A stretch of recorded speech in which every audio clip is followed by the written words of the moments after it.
Thank you brother. பிரியமான சகோதர சகோதரிகளே, இன்றுக்காக தேவ செய்திக்கு என்று தெரிந்து கொள்ளப்பட்ட வசனம் 1 தெசலோனிக் 5ஆம் அதிகாரம் 19ஆம் வசனத்தை வாசிக்க கேட்கலாம். 1 தெசலோனிக் சாப்டர் 5 verses 19. ஆவியை அவித்து போடாதிருங்கள். பிரியமான சகோதர சகோதரிகளே, ஆவியை அவிழ்த்து போடாதீர்கள் என்ற இந்த தலைப்பின் கீழாக நாம் இன்னைக்கு பாடத்தை பார்க்க போகிறோம். அருமையான சகோதரர் சத்யராஜ் அவர்களும் மற்ற குடும்பத்தாரும் மத்திக்கரை சபைக்கு முதல் தடவை வந்திருக்கிறாங்க. ஆண்டின் வாழ்த்துக்களை தெரிவித்துக் கொள்கிறோம். இந்த நாளில் கூட தேவ செய்திக்கு என்று தெரிந்து கொள்ளப்பட்ட வசனம் 1 தெசலோனிக்கர் 5:19 அடிப்படையின் கீழே ஆவியை அவிழ்த்து போடாதீர் என்ற இந்த ஒரு பாடத்தை பகிர்ந்து கொள்ளும்படி அன்பு சகோதரரை முன்பாக அழைக்கிறோம்.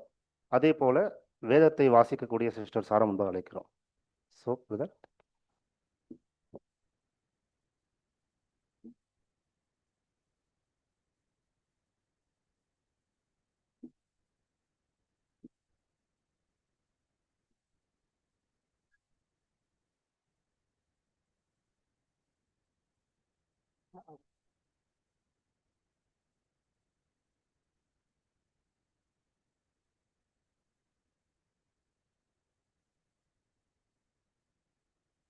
கிறிஸ்து இயேசுவுக்குள் மிகவும் பிரியமுள்ள அன்புக்குரிய சகோதர சகோதரிகளே, உங்கள் யாவருக்கும் நம்முடைய பிதாவாகிய தேவனுடைய நாமத்தினாலும் நம்முடைய ஆண்டவராகிய இயேசு கிறிஸ்துவின் நாமத்தினாலும் கிருபையும் சமாதானம் உண்டாவதாக.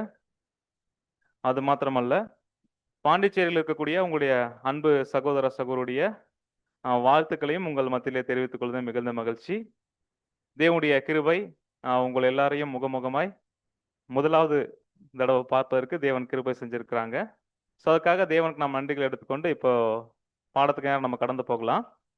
ஸோ சகோதர அறிவித்தவனமாக பார்க்க போகிற பாடத்துடைய தலைப்பு என்ன அப்படின்னு பார்த்தோம்னா, ஆவியை அவிழ்த்து போடாதிருங்கள்.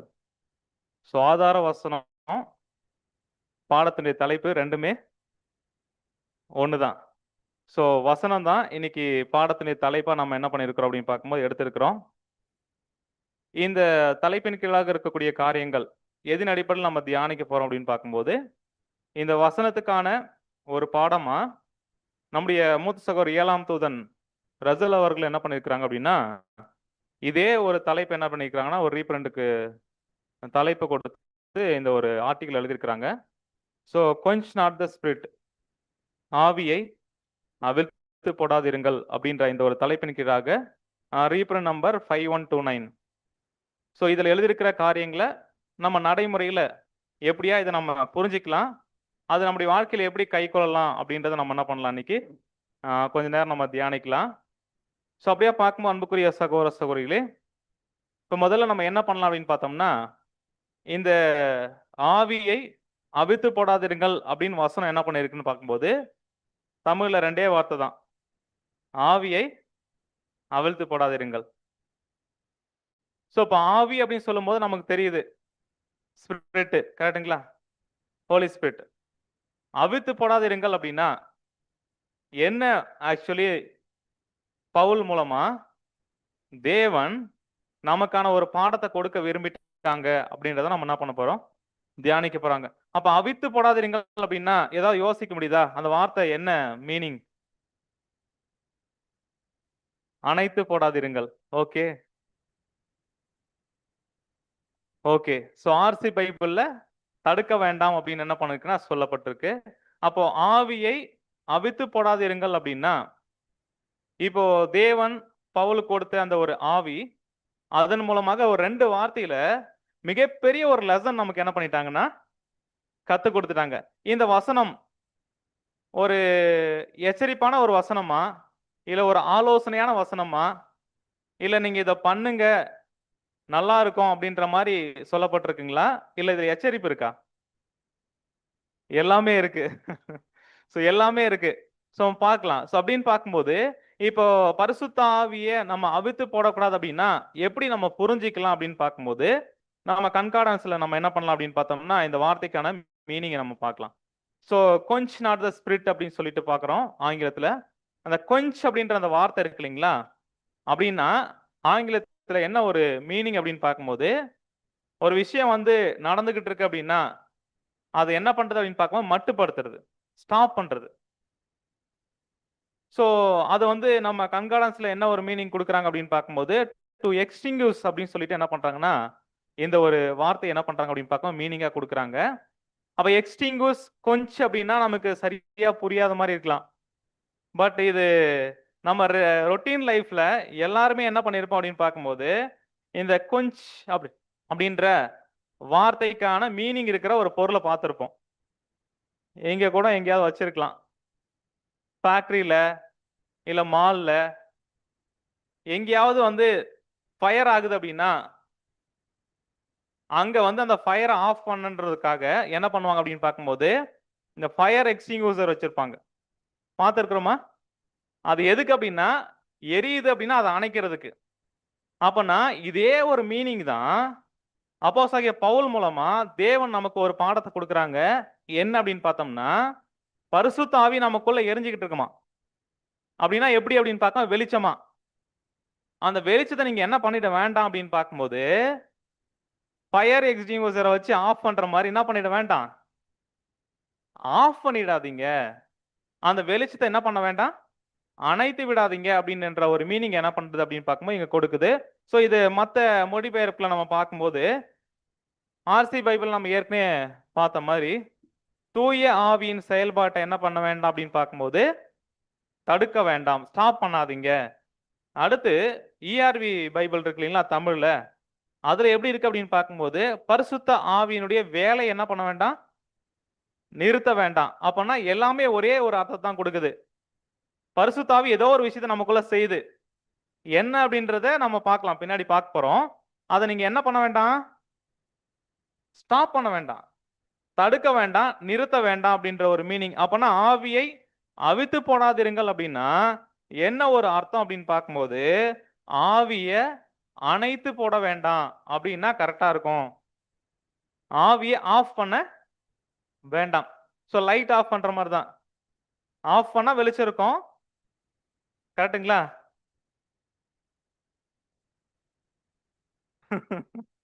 நிறைய பேர் ஆமான்னு தலையாட்டுறீங்க.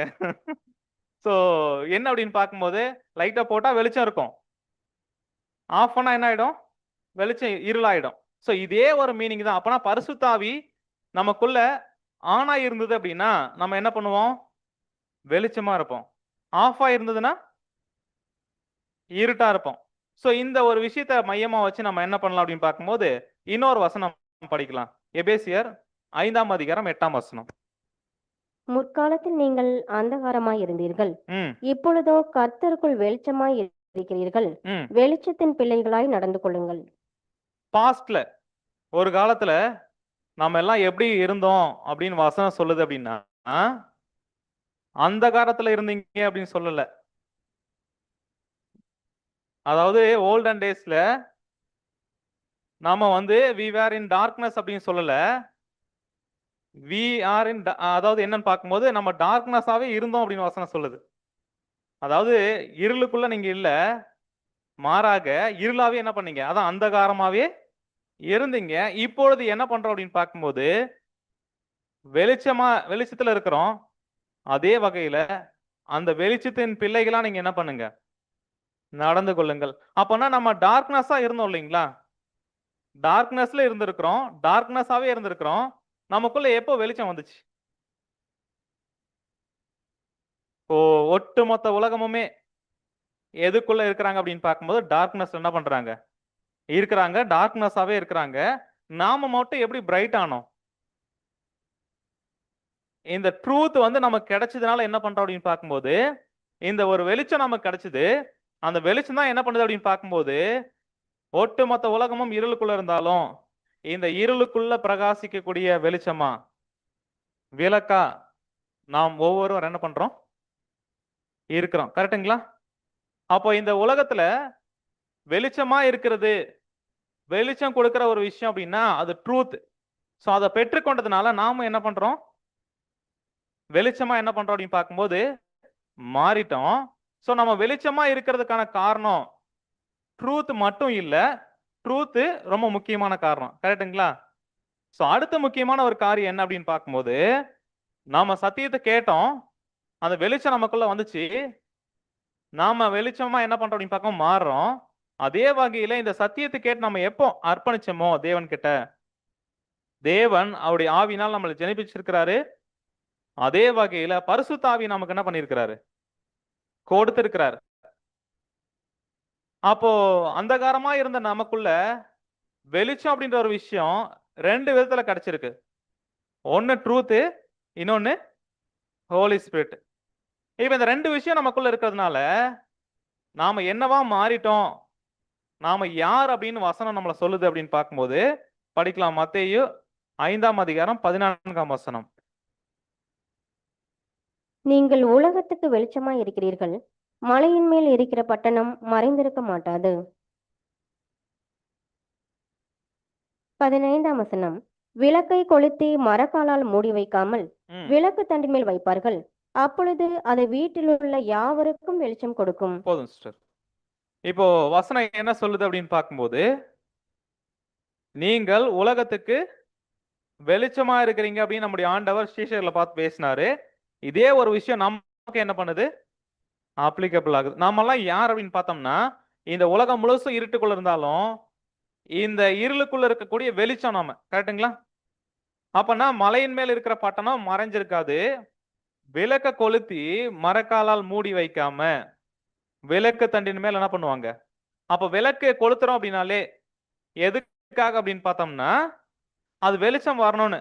அப்போ அந்த விளக்க கொளுத்தி மரக்கால்ல மூடி வச்சிட்டாங்க அப்படின்னா, அதை கொளுத்துனது நோக்கமே வேஸ்ட் ஆயிடும்.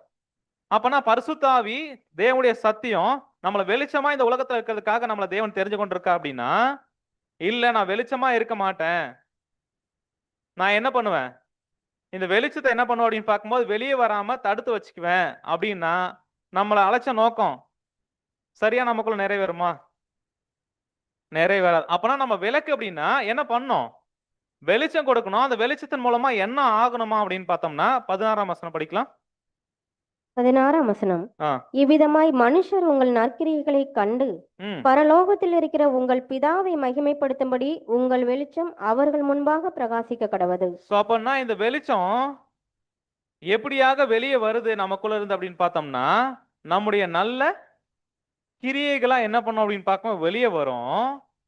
இத மத்தவங்க பார்க்கும்போது என்ன ஆகும் அப்படின்னு பார்த்தோம்னா, அவர்களுக்கு முன்பாக நம்ம பிரகாசிக்கப்படுவோம். ஆட்டோமேட்டிக்கா தேவன் மகிமைப்படும்படியாக நம்முடைய வாழ்க்கை என்ன பண்ணும்? இருக்கும். அப்போ தேவனுடைய சத்தியத்தையும் அவருடைய ஆவியும் பெற்ற ஜனங்கள் எப்படிதான் இருக்கணும் அப்படின்னு வசனம் சொல்லுது அப்படின்னு பார்க்கும்போது, வெளிச்சமா இருக்கணும், மத்தவங்களுக்கு நன்மை செய்யணும். அதே வகையில இந்த வெளிச்சத்தை பார்த்து தேவனை மகிமைப்படுத்துற அளவுக்கு வாழ்க்கை என்ன பண்ணுமா? இருக்கணும். அப்பனா பரிசுத்த ஆவி நமக்குள்ள எப்படிப்பட்ட வேலையை செஞ்சுக்கிட்டு இருக்கு? வெளிச்சம் நமக்குள்ள அதிகமாயி இன்னும் நம்ம என்ன பண்ணணும்? பிரகாசிக்கணும். அப்படின்னா என்ன ஒரு வேலையை நமக்குள்ள பரிசுத்த ஆவி செஞ்சுக்கிட்டு இருக்கு அப்படின்னு பார்த்தோம்னா, வெளிச்சம் கொடுக்கக்கூடிய இல்ல ஒளி ஊட்டக்கூடிய ஒரு வல்லமையா நமக்குள்ள தேவன் அவருடைய ஆவியை கொண்டு செயல்களை செஞ்சுக்கிட்டு இருக்கிறாரு. அதனாலதான் நாம என்ன பண்றோம் அப்படின்னு பார்க்கும்போது, உலகத்துக்கான வெளிச்சமாகவும் உலகத்துக்கான ஒளியாகவும் என்ன பண்றோம் அப்படின்னு பார்க்கும்போது நாம இருக்கிறோம். இப்ப இந்த ஒரு விஷயத்தை தான் பவுல் மூலமா தேவன் என்ன ஒரு எச்சரிப்பை கொடுக்கிறார் அப்படின்னா, நீங்க என்ன பண்ணிட வேண்டாம், பரிசுத்த ஆவிய அவித்து போடாதிருங்க அப்படின்னா, இந்த வெளிச்சம் கொடுக்கக்கூடிய வல்லமையா உங்களுக்குள்ள செயல்படக்கூடிய அந்த ஒரு வல்லமைய நீங்க ஆஃப் பண்ணிட்டு ஒரு வெளிச்சம் கொடுக்கக்கூடிய வாழ்க்கை வாழாம இருளாவே நீங்க இருக்க வேண்டாம் அப்படின்ற ஒரு எச்சரிப்பை தான் என்ன பண்றாரு இங்க இந்த வசனத்துல கொடுக்கறாங்க. அப்பன்னா இந்த ஒரு வெளிச்சம் பரிசுத்த ஆவி நமக்கு அதிகமா கிடைக்கும் போது நம்ம அதிகமா பிரகாசிப்போம். அப்படின்னா நாம தான் யார் அப்படின்னு பார்க்கும்போது விளக்கு. கரெக்ட்டுங்களா? விளக்கு அப்படின்னா இப்ப இருக்கிற லைட் வந்து நம்ம உதாரணத்துக்கு எடுத்தோம்னா சரியா பொருந்தாது. நம்ம என்ன பண்ண போறோம் அப்படின்னு பார்க்கும்போது ஒரு 90s 80ஸ்க்கு என்ன பண்ண போறோம்? போக போறோம். சோ இந்த விளக்கு எங்கதான் எப்பதான் பார்த்திருக்க முடியும் அப்படின்னு பார்த்தோம்னா, அப்பதான் அதிகமா பயன்படுத்தி இருப்பாங்க. முன்னாடி இந்த கரண்ட் அதிகமா இல்லாத டைம்ல. சோ ஒவ்வொரு வீட்லயும் வெளிச்சம் கொடுக்கணும் அப்படின்னா எந்த ஒரு லைட் தான் அங்க இருக்கும் அப்படின்னு பார்த்தோம்னா இந்த லைட் தான். ஸோ இன்னைக்கும் ஒரு சில வீட்ல வச்சிருப்பாங்க. ஏன் அப்படின்னு பார்த்தா ஞாபகார்த்தமா. இல்ல ஒரு மெமரியா என்ன பண்ணியிருப்பாங்க? வச்சிருக்க வாய்ப்பு இருக்கு. பட் யார் வீட்லயும் இருக்குமா அப்படின்றது தெரியல. கரெக்ட்டுங்களா? ஸோ இந்த ஒரு விளக்கு அப்படின்ற ஒரு விஷயம். இப்படிப்பட்ட ஒரு விளக்கா தான் நாம இருக்கணும்னு தேவன் நம்மள அழைச்சிருக்கிறாரு. இப்ப இது எரியணும். எரிஞ்ச பிறகு வெளியில என்ன வரும்? வெளிச்சம் வரும். அப்ப இந்த விளக்கு எரியணும் அப்படின்னா, இதுக்கு என்னென்னலாம் தேவை? ஓகே. ட்ரிம் பண்ணணும். ஓகே. எண்ணெய், ஆயில் என்ன பண்ணணும் அப்படின்னு பார்க்கும்போது கொடுக்கணும். வேற? சரி, கொஞ்சம் சயின்டிஃபிக்கா நம்ம யோசிக்கும்போது, இந்த விளக்கு எரியணும் அப்படின்னா, 3 முக்கியமான பொருட்கள் தேவைப்படுது. ஒண்ணு என்ன அப்படின்னு பார்க்கும்போது எரிபொருள். எண்ணெய். ஓகேங்களா? ஸோ இந்த எண்ணெய் இருந்தா தான் அந்த விளக்கு என்ன பண்ணும்? எரியும். எரியறதுக்கான சோர்ஸே என்ன அப்படின்னு பார்க்கும்போது எண்ணெய் அப்படின்றத பார்க்குறோம். அடுத்தது ஆக்ஸிஜன் அப்படின்ற ஒரு விஷயம் தேவைப்படுது. அது இல்ல அப்படின்னா, இந்த விளக்கு என்ன பண்ணாது? எரியாது. அப்பனா அந்த ஃபயர் எக்ஸ்டிங்யூஷர்ல என்ன இருக்கும் அப்படின்னு பார்த்தோம்னா, அங்க கார்பன் டை ஆக்சைடு ஃபுல்லா என்ன பண்ணியிருப்பாங்க? ஃபில் பண்ணியிருப்பாங்க. அது என்ன பண்ணும்? ஆக்ஸிஜன ஃபுல்லா என்ன பண்றோம்?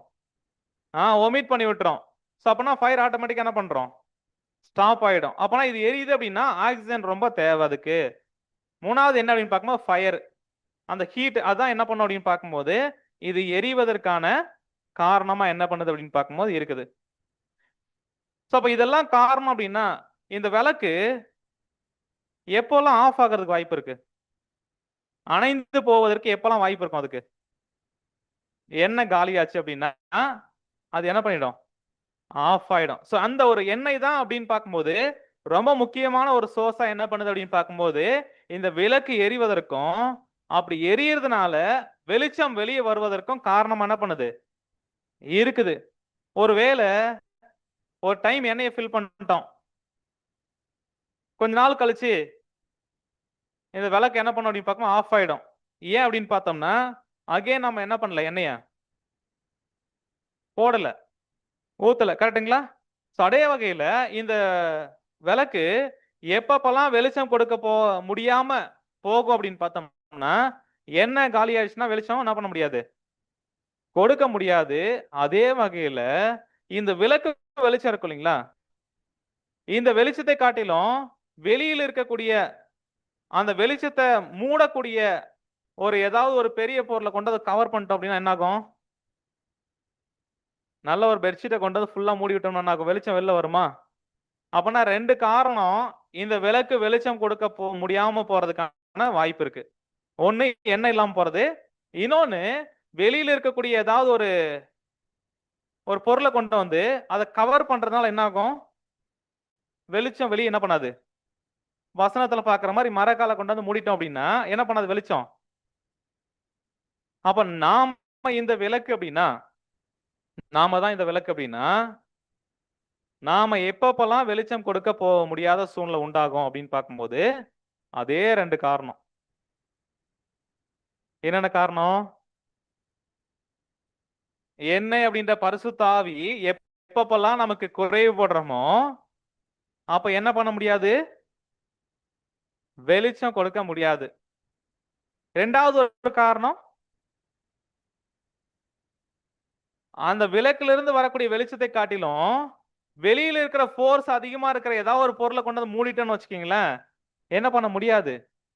அப்ப தேவனுடைய ஆவிய பெற்றுக்கொண்டாலும், வெளிச்சம் நமக்குள்ள இருந்து வெளிய வந்தாலும், அதுக்கு எதிரா செயல்படக்கூடிய வல்லமை அப்படின்னு சொல்லிட்டு ஒரு சிலது இருக்கு. அது என்னன்னு நம்ம என்ன பண்ணலாம்? பார்க்கலாம். அத கொண்டு வந்து கவர் பண்ணிட்டோம் அப்படின்னா, என்ன பண்ண முடியாது? வெளிச்சம் கொடுக்க முடியாது. அப்ப நம்ம நல்லா பிரகாசிக்கணும் அப்படின்னா, என்ன பண்ணணும் அப்படின்னு பார்க்கும்போது, ஃபர்ஸ்ட் அதுக்கான தேவையான எண்ணெய் அதிகமா என்ன பண்ணணும் நம்ம? வாங்கணும், வச்சிருக்கணும். அடுத்து எரியிறோம் பிரதர். ஆனா வெளியில வெளிச்சம் கொடுக்கிற அளவுக்கு என்ன பண்ண முடியல? வாழ முடியல அப்படின்னா, அதுக்கான தடையா இருக்கிற காரியம் என்னன்றத நம்ம என்ன பண்ணணும்? கண்டுபிடிக்கணும்.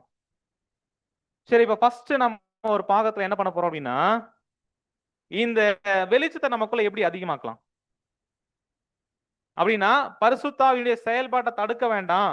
ஆவியை அணைத்து போட வேண்டாம் அப்படின்னா, அப்ப அந்த ஆவி நமக்குள்ள ஏதோ ஒரு விஷயத்தை என்ன பண்ணுது, செய்யுது. அதுதான் நம்ம வெளிச்சமா வாழக்கூடிய ஒரு வாழ்க்கை என்ன பண்ணுது, அது நமக்குள்ள செஞ்சுக்கிட்டு இருக்கு. அப்ப இந்த வெளிச்சம் அதிகமா நம்ம கொடுக்கணும் அப்படின்னா எண்ணெயை அதிகமாக்கணும். அப்ப எண்ணெயை எப்படி அதிகமாக்குறது அப்படின்றத முதல்ல என்ன பண்ணலாம், பார்க்கலாம். பார்க்கலாங்களா? யாரும் டயர்ட் ஆகலையே?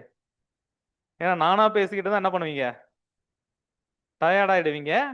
ஸோ அதனால என்ன பண்ணலாம் அப்படின்னு பார்க்கும்போது, பரிசுத்த ஆவியை எப்படி எப்படிலாம் அதிகமாக்கலாம் நீங்க சொல்லுங்க. அதுக்கப்புறம் நான் என்ன பண்றேன், சகோதரர் என்ன சொல்லியிருக்கான்றது என்ன பண்ணலாம், நாம ஷேர் பண்ணலாம். சபை கூடி வர்றது ரொம்ப முக்கியமான பாயிண்ட். ஓகே, ஜெபம் okay, personal study okay, so fellowship காடு, அதுக்கப்புறம் பிரதரன் ஓகே.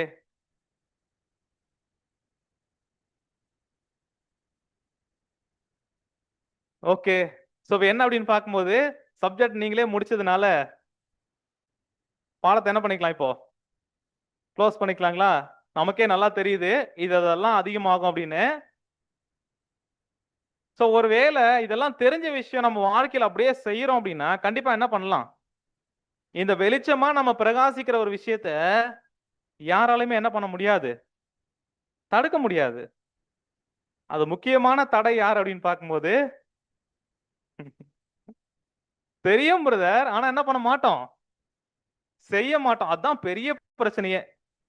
தெரியும், ஆனா என்ன பண்ண மாட்டோம், பண்ண மாட்டோம். சோ இப்ப என்ன ஒரு விஷயம் அப்படின்னு பார்க்கும்போது, இந்த பரிசுத்த ஆவி ஹோலி ஸ்பிரிட் நமக்குள்ள அதிகமாகிறதுக்கு, அப்படி அதிகமானாதான் நல்லா பிரகாசிக்க முடியும். அப்பதான் வெளிச்சம் என்ன பண்ணும், மத்தவங்க பார்த்து தேவனை மகிமைப்படுத்துற அளவுக்கு என்ன பண்ணும் அப்படின்னு பார்க்கணும், நம்முடைய வாழ்க்கை இருக்கும். அப்போ இந்த பரிசுத்த ஆவியை நம்ம அதிகமாக்கிக்கணும் அப்படின்னா சகோதரர் அநேக விஷயங்களை என்ன பண்றாங்க அப்படின்னு பார்க்கும்போது பகிர்ந்து கொள்றாங்க. ஆனா காரியங்கள் எல்லாமே நீங்க சொன்ன மாதிரி சிம்பிளா என்ன பண்ணணும் அப்படின்னு பார்க்கும்போது இருக்கும். ஆனா அது வாழ்க்கைக்கு எவ்வளவு முக்கியம்ன்றதை நம்ம என்ன பண்ணணும், யோசிக்கணும். சோ முதலாவது ஒரு விஷயம், பரிசுத்த ஆவியை நமக்குள்ள அதிகமா ஆக்கணும் அப்படின்னா தேவனோடு இருக்கக்கூடிய அந்த ஒரு தொடர்பு இருக்கு இல்லைங்களா, கனெக்ஷன் எந்த அளவுக்கு ரொம்ப க்ளோஸா இருக்கோ அந்த அளவுக்கு வெளிச்சம் நம்மள என்ன பண்ணும். அப்ப மெய்யான ஒளி லைட் அப்படின்னா யாருக்கு பொருந்தும் அப்படின்னு பார்க்கும்போது முதலாவது நம்முடைய பிதாவாகிய தேவனுக்கு. அப்ப இந்த பூமியில நம்முடைய ஆண்டவராகிய இயேசு கிறிஸ்து வந்தார்ல, அவரும் லைட்டு, எந்த மனுஷனையும் பிரகாசிக்கிற மெய்யான ஒளி. அப்போ ரெண்டு பேருக்கிட்டையும் வெளிச்சத்துக்கிட்ட ரொம்ப நெருக்கமா இருக்கிறோம் அப்படின்னா நாமளும் என்னவோ ஆகுவோம். சோ அப்பனா அவங்களுடைய வல்லமை நமக்குள்ள அதிகமாகும் போது ஆட்டோமேட்டிக்கா நாமளும் என்ன பண்ணுவோம்.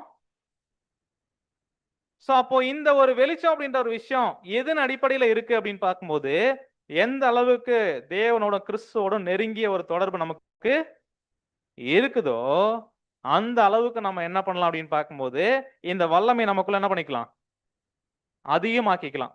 சோ எப்படி அப்படின்றத நம்ம பார்க்கலாம் பாருங்க, வாசிக்கலாம் சிஸ்டர். பரிசுத்த ஆவியை நாம் அதிக அளவில் பெற்றுக்கொள்ள வேண்டுமெனில் நாம் கர்த்தரிடம் நெருங்கிய தொடர்பு கொண்டிருக்க வேண்டும். ஒருவேளை நாம் அவரை விட்டு தூரம் போனால் நம்மிடத்தில் உள்ள வெளிச்சம் போய்விடும். ஒருவேளை நாம் ஜெபம் என்னும் ஸ்லாக்கியத்தை புறக்கணித்தோமானால், அல்லது வேத வாக்கியங்களை ஆராயவில்லை என்றால், அல்லது அவரை குறித்து சிந்திக்க தவறி அவருடனான ஐக்கியத்தை குறைத்தால் நமக்குள் காணப்படும் பரிசுத்த ஆவியின் வெளிச்சம் மங்கி போக ஆரம்பித்துவிடும். சோ இங்க நம்ம பார்க்கும்போது முதலாவது ஒரு விஷயம், இந்த பரிசுத்த ஆவியை நமக்குள்ள அதிகமாக்கிக்கணும் அப்படின்னா நாம வெளிச்சம் அதிகமா கொடுக்கணும் அப்படின்னா தேவனிடத்துல நெருங்கிய தொடர்பு என்ன பண்ணணுமா, இருக்கணுமா. ஒருவேளை அவரை விட்டு நம்ம தூரமா போய்கிட்டே இருக்கிறோம் அப்படின்னா எங்க இருந்து வந்தோமோ அங்கே என்ன பண்றோம், தேவன் அவரை சத்தியத்தை கொடுத்து நெருக்கி நம்மளை கூப்பிட்டுட்டாரு இல்லையா, அப்ப தூரமா போயிட்டே இருக்கணும். எங்க போயிட்டே இருக்கிறோம், உலகம் ஃபுல்லா இருட்டு இருக்கு. எந்த அளவுக்கு உலகத்துக்குள்ள போயிட்டே இருக்கிறோமோ அந்த அளவுக்கு என்ன பண்ணும், இருள் நம்மளை என்ன பண்ணும் அப்படின்னு பார்க்கும்போது சூழ்ந்து கொள்ளும். ஆனா தேவன் கிட்ட நெருங்கி வர வர என்ன ஆகும், வெளிச்சம் நமக்குள்ள என்ன பண்ணும் அப்படின்னு பார்க்கணும்னா அதிகமாகும். ஒருவேளை நாம் ஜெபம் என்னும் ஸ்லாக்கியத்தை இது முக்கியமான ப்ரிவிலேஜ் நமக்கு. அதை நம்ம புறக்கணிக்கிறோம் அப்படின்னா, அல்லது வேத வாக்கியங்களை நம்ம ஆராயறதுக்கு அதுக்கான நேரத்தை நம்ம கொடுக்கல அப்படின்னா என்ன ஆகும் அப்படின்னு பார்க்கும்போது, இந்த வெளிச்சம் நமக்கு என்ன பண்ணிடும்? மங்கி போயிடும். ஆவிய பவுல் சொல்ற மாதிரி என்ன பண்றோம் அப்படின்னு பார்க்கும்போது, அவிழ்த்து போடுற ஒரு கிரியில நம்ம ஈடுபட்டு இருக்கிறோம். மாறாக இந்த பரிசுத்தாவி நமக்குள்ள தக்க வைத்துக் கொள்வதற்கும், இல்ல அதிகரித்துக் கொள்வதற்கும், இல்ல பெருக்கிக் கொள்வதற்குமான முயற்சி நம்ம என்ன பண்ணல, எடுக்கல அப்படின்ற ஒரு விஷயத்தை பார்க்கிறோம். சோ அப்ப தேவன்கிட்ட நெருங்கி தொடர்பு கொள்றோம், ஜெபம் பண்றோம், அடுத்து வேதத்தை தியானிக்கிறோம் அப்படின்னா அதிகமா தேவனை அதிகமா என்ன பண்றோம், நம்ம சிந்திக்கிறோம். அந்த முக்கியமான ஒரு வார்த்தை சொல்லியிருக்கிறாங்க. இது நம்ம யோசிக்கவே இல்லை, இந்த இப்படி எல்லாம் பயன் இருக்கு அப்படின்னு. அவரை குறித்து சிந்திக்க தவறி, இப்போ தேவனை எப்பப்பெல்லாம் மறக்கிறோமோ, எப்பப்பெல்லாம் அவரை பத்தி யோசிக்கலையோ, அந்த டைம்ல என்ன பண்றோம் அப்படின்னு பார்க்கும்போது, இந்த ஆவி நமக்குள்ள என்ன பண்ணிட்டு இருக்கு அப்படின்னு பார்க்கும்போது குறைந்து போயிருக்கு அப்படின்ற ஒரு விஷயத்தை பார்க்கிறோம். அப்போ அவரை அதிகமா தியானிக்கிறோம், அதிகமா தேவனோட நெருங்கி இருக்கிறோம் அப்படின்னா என்ன ஆகும் அப்படின்னு பார்க்கும்போது, இந்த ஆவி நமக்குள்ள என்ன பண்ணும் அப்படின்னு பார்க்கும்போது அதிகமாகும். சோ அப்பன்னா இந்த ஒரு வெளிச்சம் அப்படின்ற ஒரு விஷயம் எப்போ குறைந்து போகும், இல்ல இல்லாம போகும் அப்படின்னு பார்த்தோம்னா, இந்த விஷயம்லாம் இல்ல அப்படின்னா என்ன பண்ணும்? குறைந்து போயிடும். அப்ப தேவனோட நெருங்கிய தொடர்பு, ஜெபம் அப்படின்ற ஒரு விஷயம், அடுத்து வேத தியானம் அப்படின்ற ஒரு விஷயம். அப்ப தேவனை பத்தி அதிகமான சிந்தனை இல்லை அப்படின்னா என்ன ஆகும் அப்படின்னு பார்க்கும்போது, இந்த ஆவி நமக்குள்ள குறைபட்டு மங்கி போயிடும். அதான் அனைத்து போடுற ஒரு கிரியையில நம்ம என்ன பண்றோம் அப்படின்னு பார்க்கவும் நம்மளை ஈடுபடுத்திக்கிறோம். அப்போ தேவனோட நெருங்கிய தொடர்பு அப்படின்ற ஒரு விஷயம் பார்க்கும்போது வேத தியானம் அப்படின்ற ஒரு விஷயம் ரொம்ப முக்கியமானது. அதான் இந்த வேத தியானம் அப்படின்றது நம்ம எக்லீசியால வந்து படிக்கலாம், பாடங்கள் கேட்கலாம், அதே வகையில நம்ம டிஸ்கஷன் பண்ணலாம். ஆனா இந்த வேத தியானம் அப்படின்றது ரொம்ப முக்கியமானது அப்படின்ற ஒரு விஷயம் நம்முடைய வாழ்க்கையில அப்படின்னு பார்த்தோம்னா தனிப்பட்ட விதத்துல படிக்கிறது. இப்ப இதுக்கு யார் ஒருத்தவங்க அதிக முக்கியத்துவம் தராங்களோ தனிப்பட்ட ஒரு ஆராய்ச்சிக்கு, அவங்கள தனியா என்ன பண்ணலாம் அப்படின்னு பார்க்கும்போது பார்க்க முடியும் நம்மளால. அப்போ எக்லீசியால ஒரு சகோதரனோ இல்ல சகோதரியோ இந்த ஆவியை அதிகமா பெற்றுக்கொண்டிருக்கிறாங்க, அவங்க மூலமா நிறைய நன்மைகள் நடக்குது அப்படின்னா கண்டிப்பா அவங்க கிட்ட என்ன இருக்கும் அப்படின்னு பார்க்கும்போது தேவன் கிட்ட இருக்கக்கூடிய அந்த தொடர்பும் அடுத்து வேதத்தை ஆராய்ச்சி பண்ற அந்த ஒரு விஷயமும் என்ன பண்ணும் அப்படின்னு பார்த்தோம்னா அதிகமா இருக்கும். இப்ப அப்படி இருக்கிறவங்க கிட்ட இந்த வெளிச்சம் அப்படின்ற விஷயம் கண்டிப்பா என்ன பண்ணும் அப்படின்னு பார்க்கும்போது வெளிப்படும். அதை யாரும் என்ன பண்ண முடியாது, தடுக்க முடியாது. சோ இதுதான் அப்போஸ்தலனாகிய பவுல் தீமோத்தேயுக்கு என்ன சொல்றார் அப்படின்னு பார்த்தோம்னா, இப்போ நம்ம எப்படிப்பட்ட ஒரு அழைப்புக்காக அழைக்கப்பட்டிருக்கோம் அப்படின்னு பார்க்கும்போது ரொம்ப ஒரு ஹை காலிங், ஒரு பெரிதான ஒரு அழைப்பு, கரெக்டுங்களா? ஒரு பெரிதான ஒரு ரட்சிப்புக்காக அழைக்கப்பட்டிருக்கிறோம்.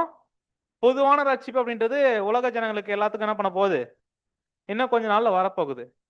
அப்ப இந்த ஹை காலிங்க்கு ஒருத்தவங்க தகுதி ஆகணும் அப்படின்னா, அதை சுதந்திரிக்கணும் அப்படின்னா, அதுக்காக மீட்கப்படணும் அப்படின்னா ரொம்ப முக்கியமான ஒரு விஷயம் அவங்களுக்கு என்ன அப்படின்னு பார்த்தோம்னா படிக்கலாம் பாருங்க. 2 தீமோத்தேயு 3ஆம் அதிகாரம் 15ஆம் வசனம். 2 தீமோத்தேயு 3ஆம் அதிகாரம் 15ஆம் வசனம் முதல். கிறிஸ்து இயேசுவை பற்றும் விசுவாசத்தினாலே உன்னை ரட்சிப்புக்கேற்ற ஞானம் உள்ளவனாக்கத்தக்கதா பரிசுத்த வேத எழுத்துக்களை நீ சிறு வயது முதல் அறிந்தவன் என்றும் உனக்கு தெரியும். சோ இந்த வசனத்தை கொஞ்சம் நம்ம கவனிக்கலாம். இப்ப கிறிஸ்து இயேசுவை பற்றும் விசுவாசத்தினால உன்னை ரட்சிப்புக்கேற்ற ஞானம் உள்ளவன் ஆக்கத்தக்க அப்படின்னா என்ன அர்த்தம் அப்படின்னு பார்த்தோம்னா, நீ மீட்கப்படணும், இந்த ஹை காலிங்க்கு உன்னை தகுதி ஆக்கணும் அப்படின்னா அப்படிப்பட்ட ஞானம் எங்க கிடைக்கும் சொல்றாரு? எங்க கிடைக்குமா?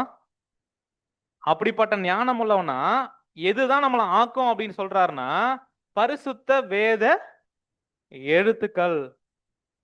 இந்த உலக ஞானமோ இல்ல நமக்குள்ள இருக்கக்கூடிய நம்முடைய சொந்த ஞானமோ தேவன் இந்த அழைக்கப்பட்ட அழைப்புல நம்ம பாத்திரவங்க நிரூபிக்கிறதுக்கு என்ன பண்ணாது, சப்போர்ட் பண்ணாது, தகுதிப்படுத்தாது. ஏன் வேத தியானம் அவசியம், தனியா ஏன் படிக்கணும், ஏன் எக்லீசியால படிக்கணும், ஏன் ஷேர் பண்ணணும், ஏன் டிஸ்கஸ் பண்ணணும் அப்படின்னா, இந்த வேதம் தான் நாம அந்த அழைக்கப்பட்ட அழைப்புல நம்மளை தகுதிப்படுத்துறதுக்கு சரியான ஒரு ஞானத்தை என்ன பண்ணுது, அது கொடுக்குது. இந்த ரட்சிப்பு கேட்ட ஞானம் உள்ளவங்கள நம்ம எப்பதான் மாற முடியும் அப்படின்னு பார்க்கும்போது, இந்த வேத எழுத்துக்களை எந்த அளவுக்கு அறிந்து கொள்றோமோ, அதை எந்த அளவுக்கு தியானிக்கிறோமோ, அந்த அளவுக்கு நம்ம என்ன பண்ணலாம் அப்படின்னு பார்க்கும்போது, அதுக்கு தகுதி உள்ளவங்களா நம்மளை என்ன பண்ணலாம், நிரூபிக்கலாம். பிரதர் ஆகுனா என்ன பிரதர், இதை படிங்க, இதை நம்ம டிஸ்கஸ் பண்ணலாம், இந்த மாதிரி பர்சனல் ஸ்டடி ரொம்ப அவசியம், இப்படியே சொல்லி என்ன பண்ணாதீங்களே. படிக்கிறது அப்படின்றது எங்களுக்கு சின்ன வயசுல என்ன பண்ணாது, பிடிக்காது பிரதர். படிச்சிருந்தா நாங்க ஏன் இங்க இருக்கிறோம் அப்படின்னு கேக்குறீங்களா யாராவது? இல்ல அப்படின்னா உலக ஞானம் வளர்ந்து நம்ம வேற எங்கேயாவது என்ன பண்ணிருப்போம், இருந்திருப்போம். அதனால இங்க சபையில வந்ததுக்கு அப்புறம் படிக்க சொல்லி என்ன பண்றீங்க? ஏன் அப்படின்னா இந்த பரிசுத்த வேத எழுத்துக்கள் மூலமா கிடைக்கக்கூடிய ஞானம் தான் நம்மள தேவன் வச்சிருக்க அந்த மாபெரும் அழைப்புக்கு தகுதி உள்ளவங்க என்ன பண்ணும், மாத்தும். இந்த வேத வசனங்கள் தான் நமக்கு பின்னாடி இருக்கிற வசனங்கள் நமக்கு நல்லாவே தெரிஞ்ச வசனம். இதுக்கப்புறம் தான் என்ன பண்றாருன்னு பார்க்கும்போது, இது எல்லாமே தேவனுடைய ஆவியினால வேத வாக்கியங்கள் எழுதப்பட்டிருக்கு. எதுக்கு அப்படின்னா நிறைய விஷயம் அது செய்யுது.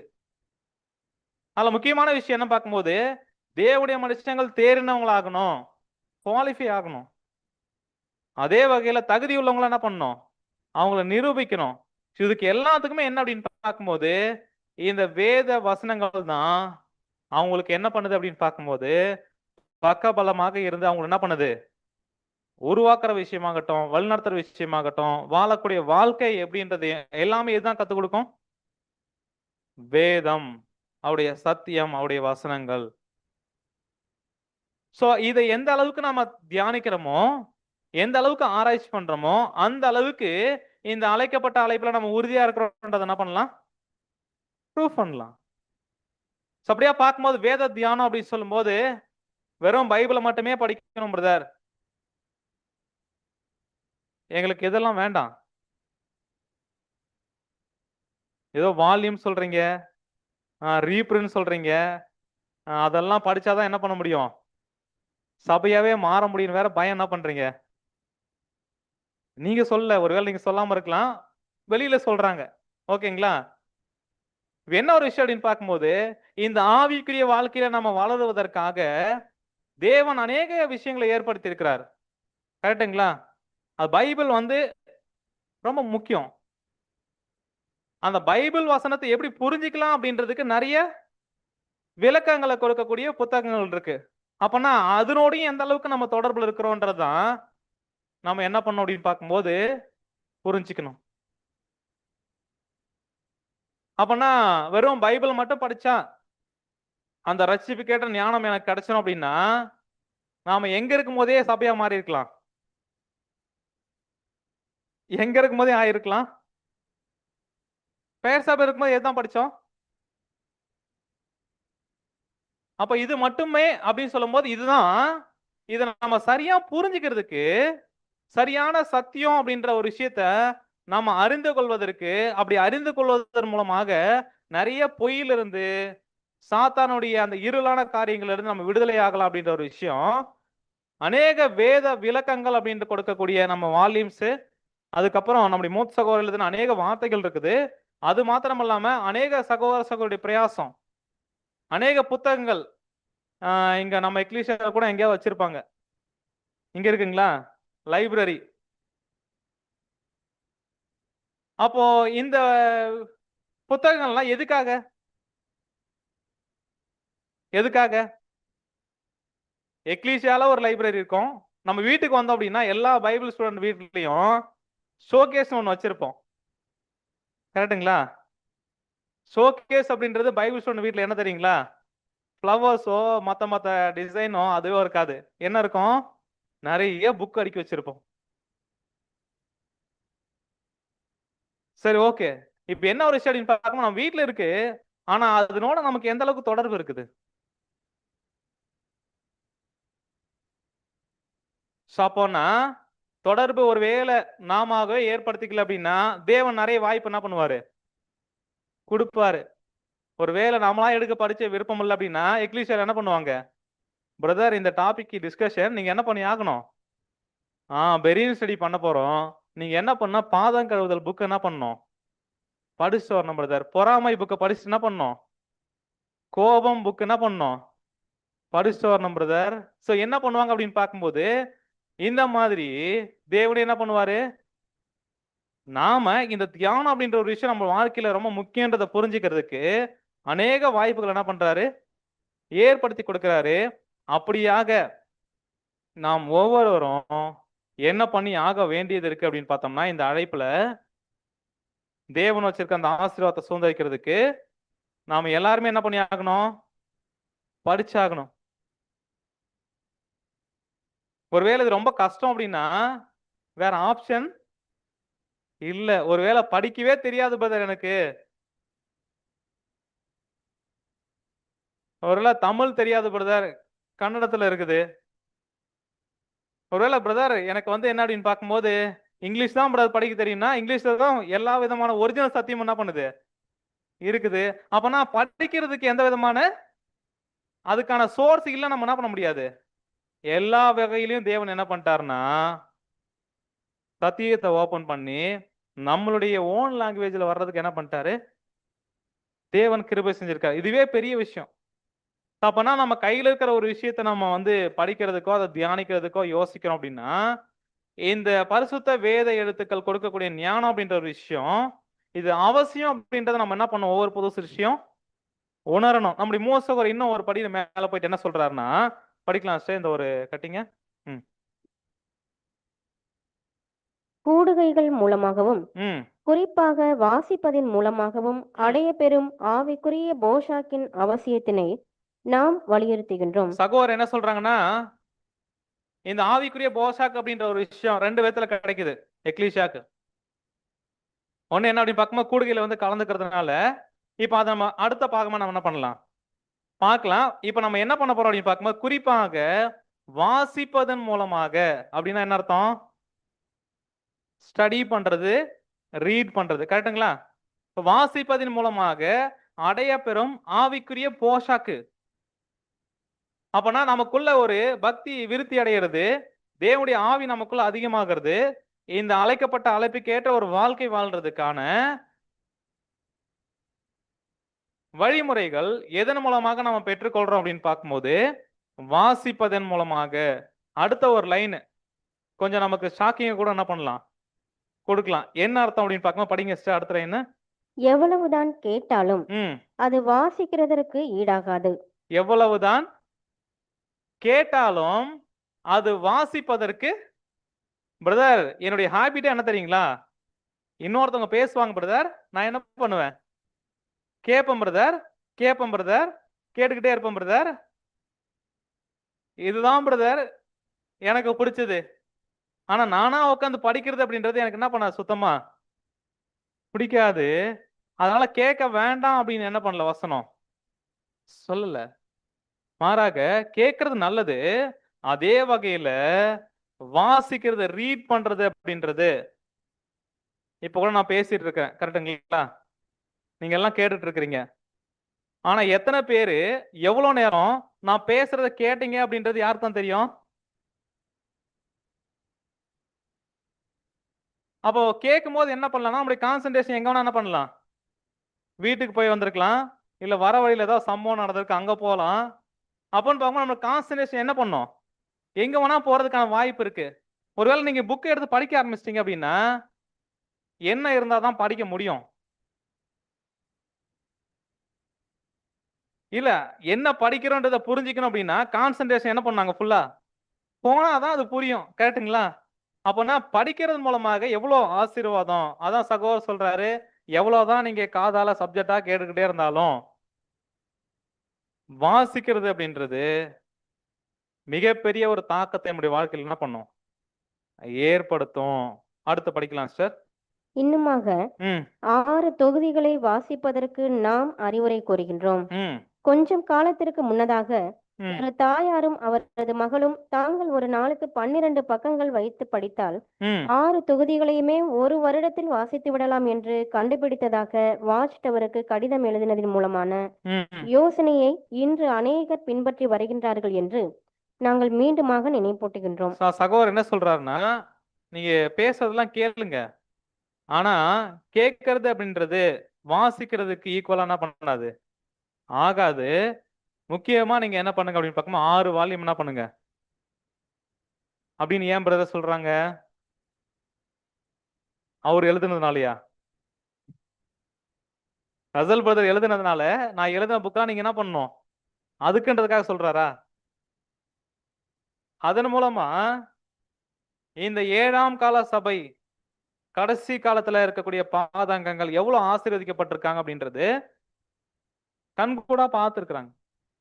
ஏன் வால்யூம் படிங்க, ரீபிரிண்ட் படிங்க, நமக்கு அது ரொம்ப அவசியம் அப்படின்னு சொல்றோம்னா, அதனுடைய ஆசீர்வாதங்கள் நமக்கு புது சிருஷ்டிக்கு எவ்வளவா இருக்கு, அநேகமா இருக்கு.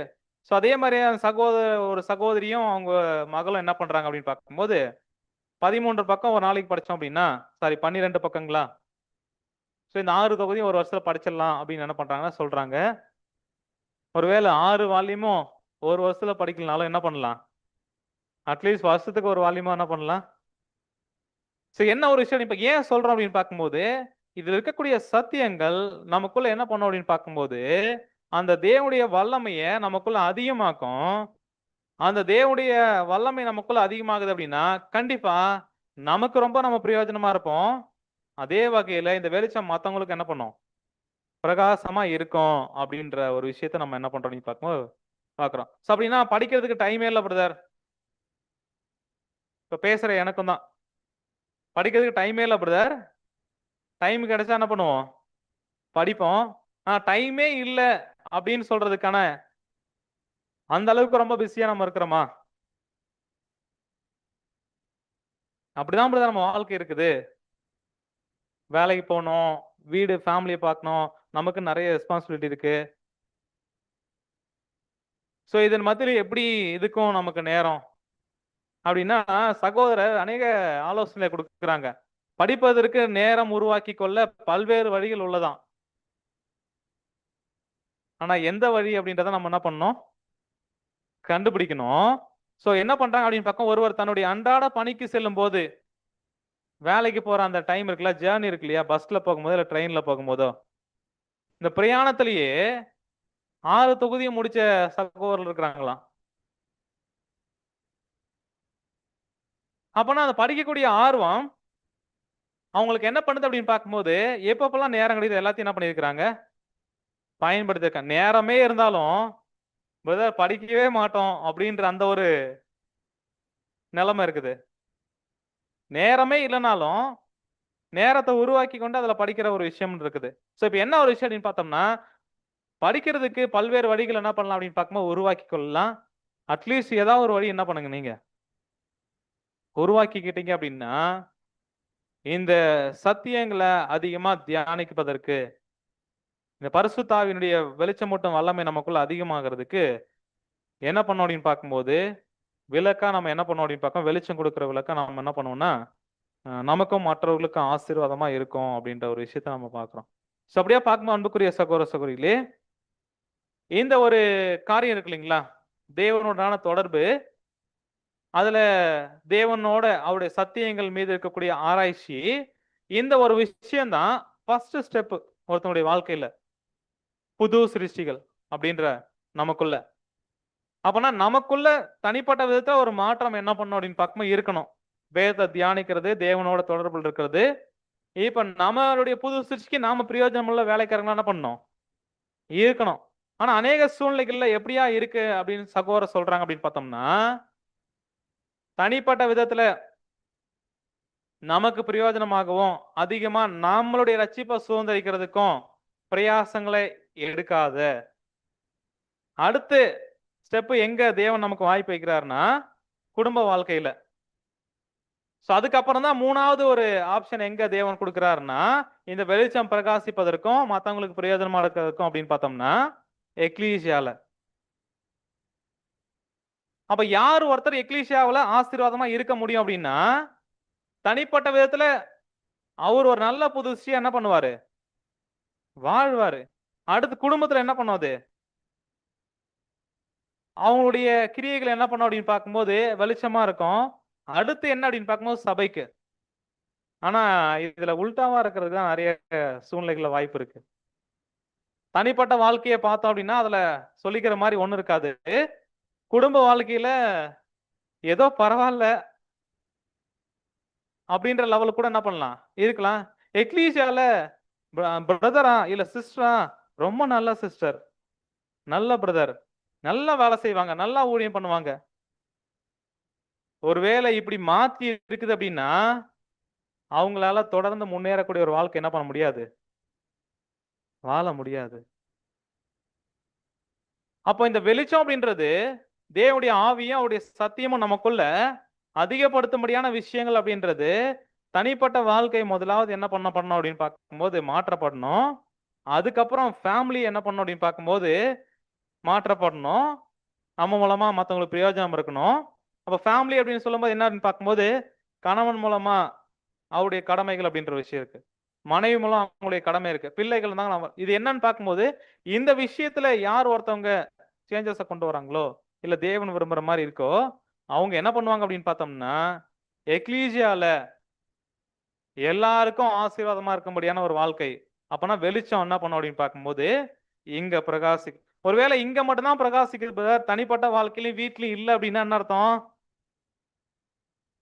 அது ஒரிஜினலா அப்படின்றது என்ன பண்ணணும் நம்ம யோசிக்கணும். அப்படின்னு பார்க்கும்போது அன்புக்குரிய சகோதர சகோதரிகளே, இப்ப தேவனுடைய ஆவி நமக்குள்ள அதிகமாகும் போது அப்ப அந்த அதிகரிக்கிறதுக்கான வாய்ப்புகளை தேவன் எந்தெந்த வகையில கொடுத்திருக்கிறார் அப்படின்னு பார்க்கும்போது முதலாவது என்ன அப்படின்னு பார்த்தோம்னா தேவனுடனான தொடர்பு, வேத தியானம், இந்த விஷயங்கள் அப்படின்ற ஒரு விஷயத்தை நம்ம பார்க்கிறோம். அப்ப இந்த விஷயம் நமக்குள்ள எந்த அளவுக்கு அதிகமாகுதோ அந்த அளவுக்கு பரிசுத்தாவின் வெளிச்சம் கொடுக்கக்கூடிய வல்லமை நமக்குள்ள என்ன பண்ணும்? அதிகமாகும். அப்படி வல்லமை நமக்குள்ள அதிகமாகுதுன்னா வெளிச்சம் அப்படின்ற ஒரு விஷயம் நமக்குள்ள என்ன பண்ணும்? வெளிச்சம் அப்படின்னா நம்ம இந்த சாமியாரு இந்த போட்டோ எல்லாம் எடுக்கும்போது பின்னாடி ஒரு வெளிச்சம் தெரியும் இல்லைங்களா? அந்த மாதிரி வெளிச்சம் ஏதாவது தெரியுமா? போகும்போது பின்னாடியே ஒரு ஒளிவட்டம் என்ன பண்ணும்? தொடர்ந்து வந்து அந்த மாதிரியான வெளிச்சம் இல்ல. இது நம்முடைய நல்ல கிரியைகள் என்ன பண்ணும்? வெளிச்சமா என்ன பண்ணும் அப்படின்னு பார்க்கும்போது பிரகாசிக்கும். சோ இது முதலாவது ஒரு காரியம் அப்படின்னு சகோதரர் சொல்றாங்க. 2வது ஒரு விஷயம் என்ன அப்படின்னு பார்க்கும்போது இந்த ஒரு வெளிச்சமூட்டும் வல்லமை பரிசுத்த ஆவியை நம்ம எந்த அளவுக்கு அதிகரிச்சுக்கலாம் எதன் மூலமாக அப்படின்னு பார்த்தோம்னா நம்முடைய சொந்த பலகீனங்களை உணர்ந்து கொள்ளுதல். என்ன பிரதர் பாயிண்டே வீக்கா இருக்கு, இது எப்படி நம்மளை வந்து பலமாக்கும், வெளிச்சமா நம்மளை மாத்தும்? அப்ப நம்முடைய சொந்த பலகீனங்களை எந்த அளவுக்கு உணர்ந்து கொள்றோமோ அந்த அளவுக்கு பரிசுத்தாவினுடைய வெளிச்சமூட்டும் வல்லமை நமக்குள்ள என்ன பண்ணுமா? அதிகமாகுமா? எப்படி எப்படி நம்ம வீக்னு எந்த அளவுக்கு ஃபீல் பண்றோமோ அந்த அளவுக்கு வல்லமை நமக்குள்ள அதிகமாகுமா? ஓகே. சோ என்ன ஒரு விஷயம் எந்த அளவுக்கு வீக் அப்படின்றத எதின் அடிப்படையில் அப்படின்னு பார்த்தோம்னா தேவனுடைய திட்டம் இந்த யுகாயுகத்துக்கும் அவர் வச்சிருக்க திட்டத்தை பார்க்கிறோம். அவருடைய ஏற்பாடுகளை பார்க்கும்போது ரொம்ப பிரமிக்கிறோம். அதுல முக்கியமான ஒரு விஷயம் இந்த சுவிசேஷ யுகம். அதுல இந்த சபை வாய்ப்பு அப்படின்ற ஒரு விஷயம். இப்ப அந்த ஒரு வாய்ப்புக்கு நாமெல்லாம் தகுதி உள்ளவங்களா அப்படின்னு பார்த்தோம்னா இல்ல. அடுத்து இப்போ இந்த ஒரு வாய்ப்புல நம்ம ஒரு வேளை தகுதி அடைஞ்சிட்டோம் அப்படின்னா நம்மளை கொண்டு அநேக விஷயத்தை என்ன பண்ண போறாரு? வெளிப்படையான ராஜ்யத்திலேயாகட்டும் யுகாயுகத்திலேயாகட்டும் அநேக கிரியைகள் என்ன பண்ண போறாருன்னா செய்ய போறாரு. இப்ப இந்த விஷயத்துக்கு தேவனுடைய திட்டத்துல ஏதாவது ஒரு விஷயம் இது நம்மளால முடியும் அப்படின்னு சொல்றதுக்கான வாய்ப்பு இருக்குங்களா? ஒருவேளை நம்ம என் கோட்ல இருக்கோம்னு வச்சுக்கீங்களேன், நம்ம எம்முக்கு போக முடியும்னு சொல்ல முடியுமா? இல்ல ஆறுல இருந்தோம்ல என்னால எண்ணுக்கு போக முடியும்னு சொல்ல முடியுமா? இல்ல எண்ணில் இருக்க நான் எம்முக்கு போக முடியும் அடுத்து என்ன பண்றோம் அப்படின்னு பார்க்கும்போது கேக்கு அப்பனா 6ல இருந்து என்னக்கு போக முடியாது அப்படின்னா 6ல இருந்து எப்படி கேக்கு போக முடியும்? புரியுதுங்களா? தெய்வீக சுவாபத்துக்கு மரண சுவாபத்துல இருந்து எப்படி போக முடியும்? அப்பனா தேவனுடைய பிளான், அவருடைய திட்டத்தை நம்ம பார்க்கும்போது உண்மையாலுமே இதுக்கெல்லாம் நம்ம தகுதி உடையவங்கள் இல்ல. அப்போ தெரிஞ்சுக்கிட்டாரு. அதுவும் எப்படிப்பட்டவங்க அப்படின்னு பார்க்கும்போது ரொம்ப பலகீனமானவங்க, பைத்தியமானவங்க, ஒண்ணுமே இல்லாத இப்படிப்பட்ட நம்மள தெரிஞ்சுக்கிட்டு இவ்வளோ பெரிய விஷயத்துக்காக அழைச்சிருக்கா அப்படின்னும் போது உண்மையாலுமே இதை பார்க்கும்போது நமக்கு என்னதான் தோணணும்? என்னதான் தோணணும் அப்படின்னா, அநேகருக்கு எப்படி தோணுது அப்படின்னா, எதுக்கு தான் நான் இந்த சத்தியத்துக்கு வந்தனோ? எனக்கு ஏன் தான் இந்த சத்தியத்தை வந்து சொன்னாங்களோ? இந்த சத்தியத்துக்குள்ள வந்தது தான் பிரதர், நான் இவ்வளோ கஷ்டத்தை என்ன பண்றேன்? இது ஒரு பக்கம் அப்படியே வச்சுக்கலாம். இவ்வளோ பெரிய திட்டத்தையும், தேவனுடைய அந்த செயல்பாடுகளையும், அந்த திட்டத்துல நாம ஒரு கருவியா நம்மள தெரிந்து கொண்டதையும், நம்மள எப்படியாக உயர்த்த போறார்ன்ற ஒரு விஷயத்தையும் பார்க்கும்போது, இதெல்லாம் பார்க்கும்போது தேவனே, ஒய் மீ? என்ன ஏன் தேவனே? இதுக்கெல்லாம் எந்த வகையில நான் தகுதியே இல்ல. ஆனா அழைச்சு தகுதிப்படுத்துறீங்க. ஏன் தேவனே என்ன தெரிஞ்சுக்கிட்டீங்க? இது ஒரு பக்கம் இருக்குது. நாம எந்த பக்கம் இருக்கிறோம்? அதாவது இதுக்கெல்லாம் நான் தகுதியே இல்ல. ஏன் தேவனே என்ன அழைச்சீங்க? அப்படின்னு நான் பலகீனன்றத உணர்ந்து, அந்த பலத்த வாங்கி, அந்த ஒரு அழைப்புல ஓடி முடிக்கிறதுன்னு ஒரு பக்கம் இருக்குது. இன்னொரு பக்கம், அந்த அளவுக்கு தேவனுடைய திட்டத்தையும், அவர் கொடுக்க போற ஆசீர்வாதத்தின் மதிப்பையும் என்ன பண்ணல? புரிஞ்சுக்கல. ஏன் தான் என்ன தேவன் அழைச்சாரோ? ஏன் தான் சத்தியம் எனக்கு கிடைச்சதோ? சத்தியத்துக்குள்ள வந்ததுனால தான் பாடுகள், உபத்திரவங்கள். சோ இப்படின்னு ஒரு புலம்பக்கூடிய ஒரு பக்கம் இருக்கு. சோ அப்படியா பார்க்கும்போது அன்புக்குரிய சகோதர சகோதரிகளே, இப்ப இந்த திட்டத்தெல்லாம் பார்க்கும்போது, உண்மையாலுமே எந்த அளவுக்கு நம்ம வீக் அப்படின்றத புரிஞ்சுக்கிட்டோம் அப்படின்னா, நமக்கு கிடைக்க போற அந்த பரிசினுடைய மேன்மையை புரிஞ்சோம் அப்படின்னா, இப்ப அந்த அளவுக்கு நம்ம பலம் இல்லாம அதை என்ன பண்ண முடியாது. அப்பனா பரிசுத்தாவினுடைய வல்லமை, அவருடைய பலம் நமக்குள்ள இல்லாம, நாம என்ன பண்ண முடியாது அந்த ஒரு மகிமைக்கு? போக முடியாது. அவருக்காக திட்டத்துல எந்த வேலையும் செய்ய முடியாது அப்படின்றத உணர்றோமோ, அந்த அளவுக்கு நமக்குள்ள என்ன பண்ணும் அப்படின்னு பார்த்தோம்னா, இந்த தேவனுடைய வல்லமை நமக்குள்ள என்ன பண்ணும்? அதிகமாகும். அப்பனா பரிசுத்தாவிய அவித்து போடாதீங்க. பரிசுத்தாவியுடைய செயல்பாட்டை நிறுத்த வேண்டாம் அப்படின்னா, இந்த பரிசுத்தாவி நமக்குள்ள என்னென்ன வேலையை செஞ்சுட்டு இருக்குன்றத பார்க்கிறோமா? ஒரு 2 வார்த்தையில வசனம் சொல்லிட்டார் பவுலு. தேவன் அவருக்கு கொடுத்த பரிசுத்தாவியில. அப்ப அந்த 2 வார்த்தையில எப்படிப்பட்ட எச்சரிப்பு இருக்கு? அதோட விளக்கங்கள்லாம் பார்க்கும்போது, என்னென்ன விஷயங்கள் அப்படின்றத நம்ம என்ன பண்றோம்? புரிஞ்சுக்கிறோம். 3வது ஒரு விஷயம் சகோதரர் என்ன சொல்றாருன்னா, நம்முடைய அர்ப்பணிப்பு, அதுவும் தேவனுக்காக அவருடைய சித்தம் செய்வதற்காக நம்முடைய அர்ப்பணிப்பு எந்த அளவுக்கு இருக்குதோ, அந்த அளவுக்கு இந்த பரிசுத்தாவியுடைய வல்லமை நமக்குள்ள என்ன பண்ணுமா? அதிகமாகுமா? அப்படின்னா, அ புரிஞ்சுக்க முடியுதுங்களா? சரி, திரும்ப நம்ம ஆரம்பிக்கிறோம். பரிசுத்தாவியினுடைய வல்லமை நமக்குள்ள அதிகமாகணும் அப்படின்னா, நம்முடைய கான்சக்ரேஷன் அப்படின்ற ஒரு விஷயம் எந்த அளவுக்கு இருக்குதோ, அது பெர்சன்டேஜ் கணக்குல கூட வச்சுக்கலாம். 10% தான் பிரதர் கான்சக்ரேஷன் லைஃப் என்னால வாழ முடியும். அப்படின்னா, அந்த 10%க்கு ஏற்ற தேவனுடைய ஆவி தான் நமக்குள்ள என்ன பண்ண முடியும்? செயல்பட முடியும். இல்ல பிரதர் 50%. ஓகே, 50%க்கு ஏற்ற வல்லமை, தேவனுடைய பரிசுத்தாவினுடைய வெளிச்சமூட்டக்கூடிய வல்லமை நமக்குள்ள என்ன பண்ணா கிரியை செய்யும். ஒருவேளை 80, 90, 100 அப்படின்னா, எந்த அளவுக்கு நம்முடைய கான்சக்ரேஷன் அப்படின்னா, ஞானஸ்நானம் எடுத்தோம்ல, அது இல்ல. கான்சக்ரேஷன் அப்படின்னா, எல்லாரும் கான்சக்ரேட் பண்ணிட்டோமா? பண்ணிட்டோம் பிரதர். எப்போ? தண்ணீல மூழ்கி என்ன பண்ணிட்டோம்? எழுந்துட்டோம் பிரதர். ஓகே, இது ஸ்டார்டிங். அப்ப கான்சக்ரேட்டட் லைஃப் அப்படின்றது நம்முடைய வாழ்க்கை முழுசா தேவனுக்காக என்ன பண்றது? ஒப்பு கொடுத்து அர்ப்பணிச்சு வாழ்ற ஒரு வாழ்க்கை. இதுல 2 டைப் இருக்கு. ஒன்னு கான்சக்ரேட்டட், இன்னொன்னு ஃபுல்லி சகோதரர் அநேக இடத்துல என்ன பண்ணுவார்னா ஃபுல்லி கான்செக்ரேட்டட்னு எழுதுவார். முழுவதுமாக அர்ப்பணிக்கப்பட்டவர்கள், முழுவதுமாக தேவனுக்கு ஒப்பு கொடுத்தவர்கள். ஸோ நம்ம ஃபுல்லி கான்செக்ரேட்டடுக்கும் கான்செக்ரேட்டடுக்கும் வித்தியாசம் இருக்கா? முதல்ல கான்செக்ரேட்டட் அப்படின்னாலே அதுக்கேற்ற ஒரு லைஃப் வாழ்றவங்க.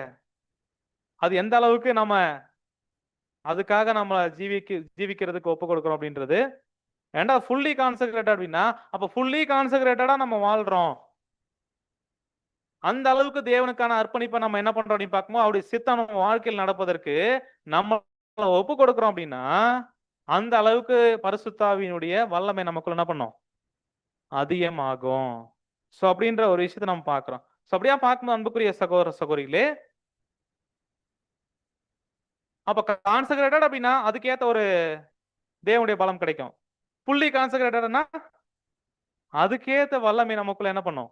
அதிகமாகும். சோ அடுத்த ஒரு காரியம் என்ன அப்படின்னு பார்க்கும்போது தேவனுடைய சித்தத்தை அறிந்து கொள்றது.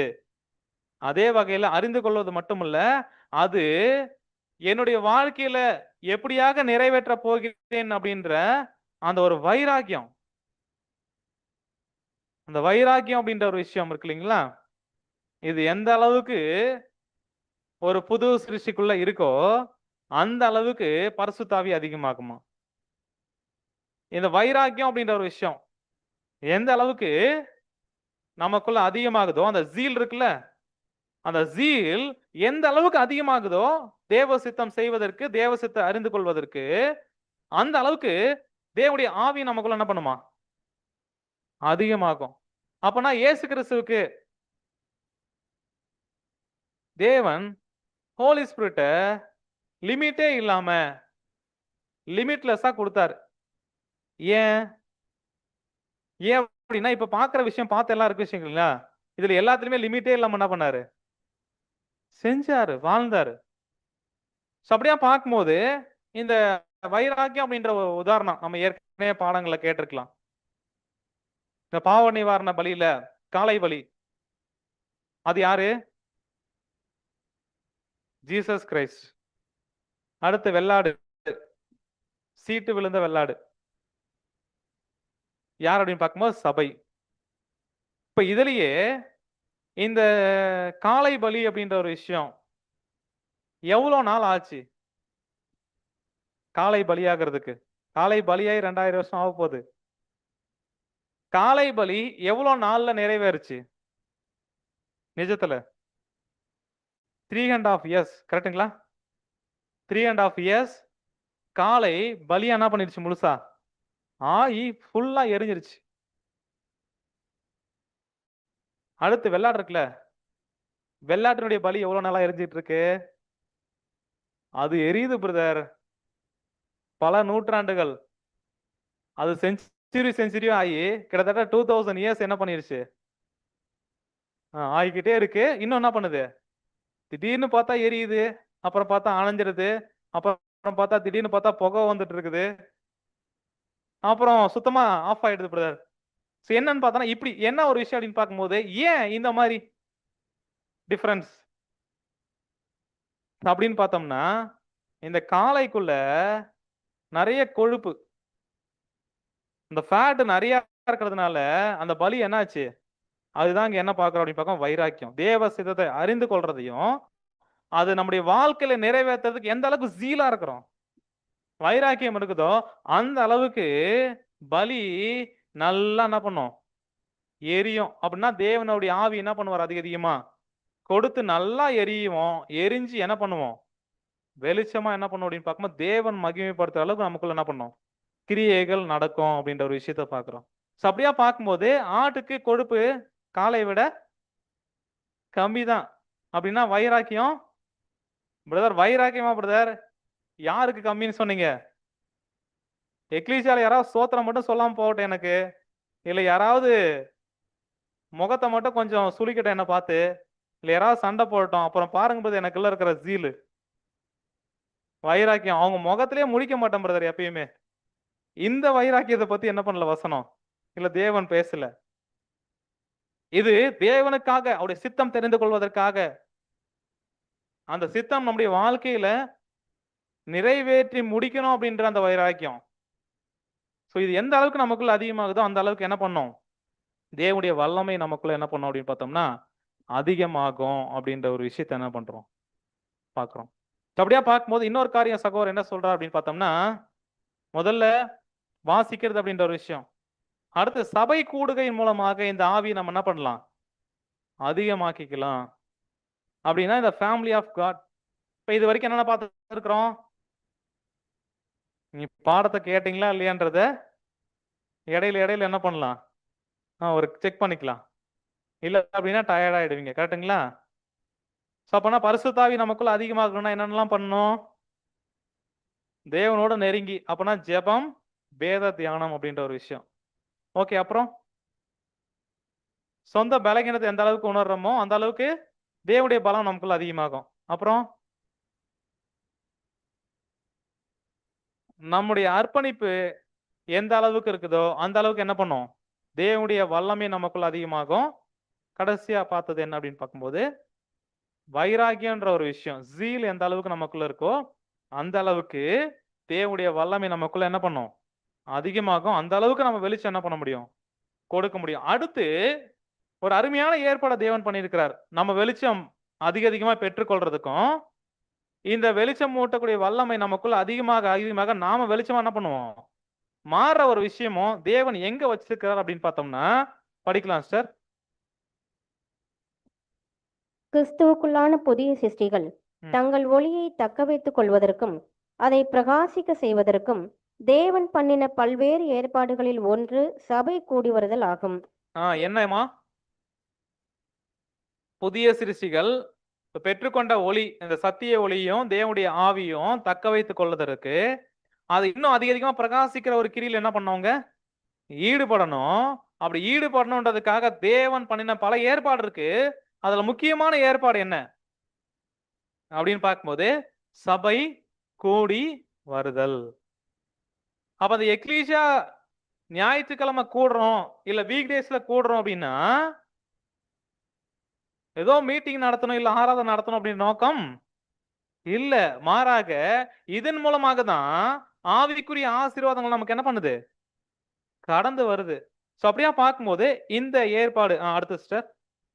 எப்போதெல்லாம் முடிகின்றதோ அப்போதெல்லாம் சபை கூடி வருதலை விட்டுவிடாதிருங்கள் என்று அப்போஸ்தலர் பவுல் சபைக்கு புத்தி சொல்லியிருக்கிறார். இந்த எபிரேயர் 10ஆம் அதிகாரம் 25ஆம் வசனம் நமக்கு தெரியும்.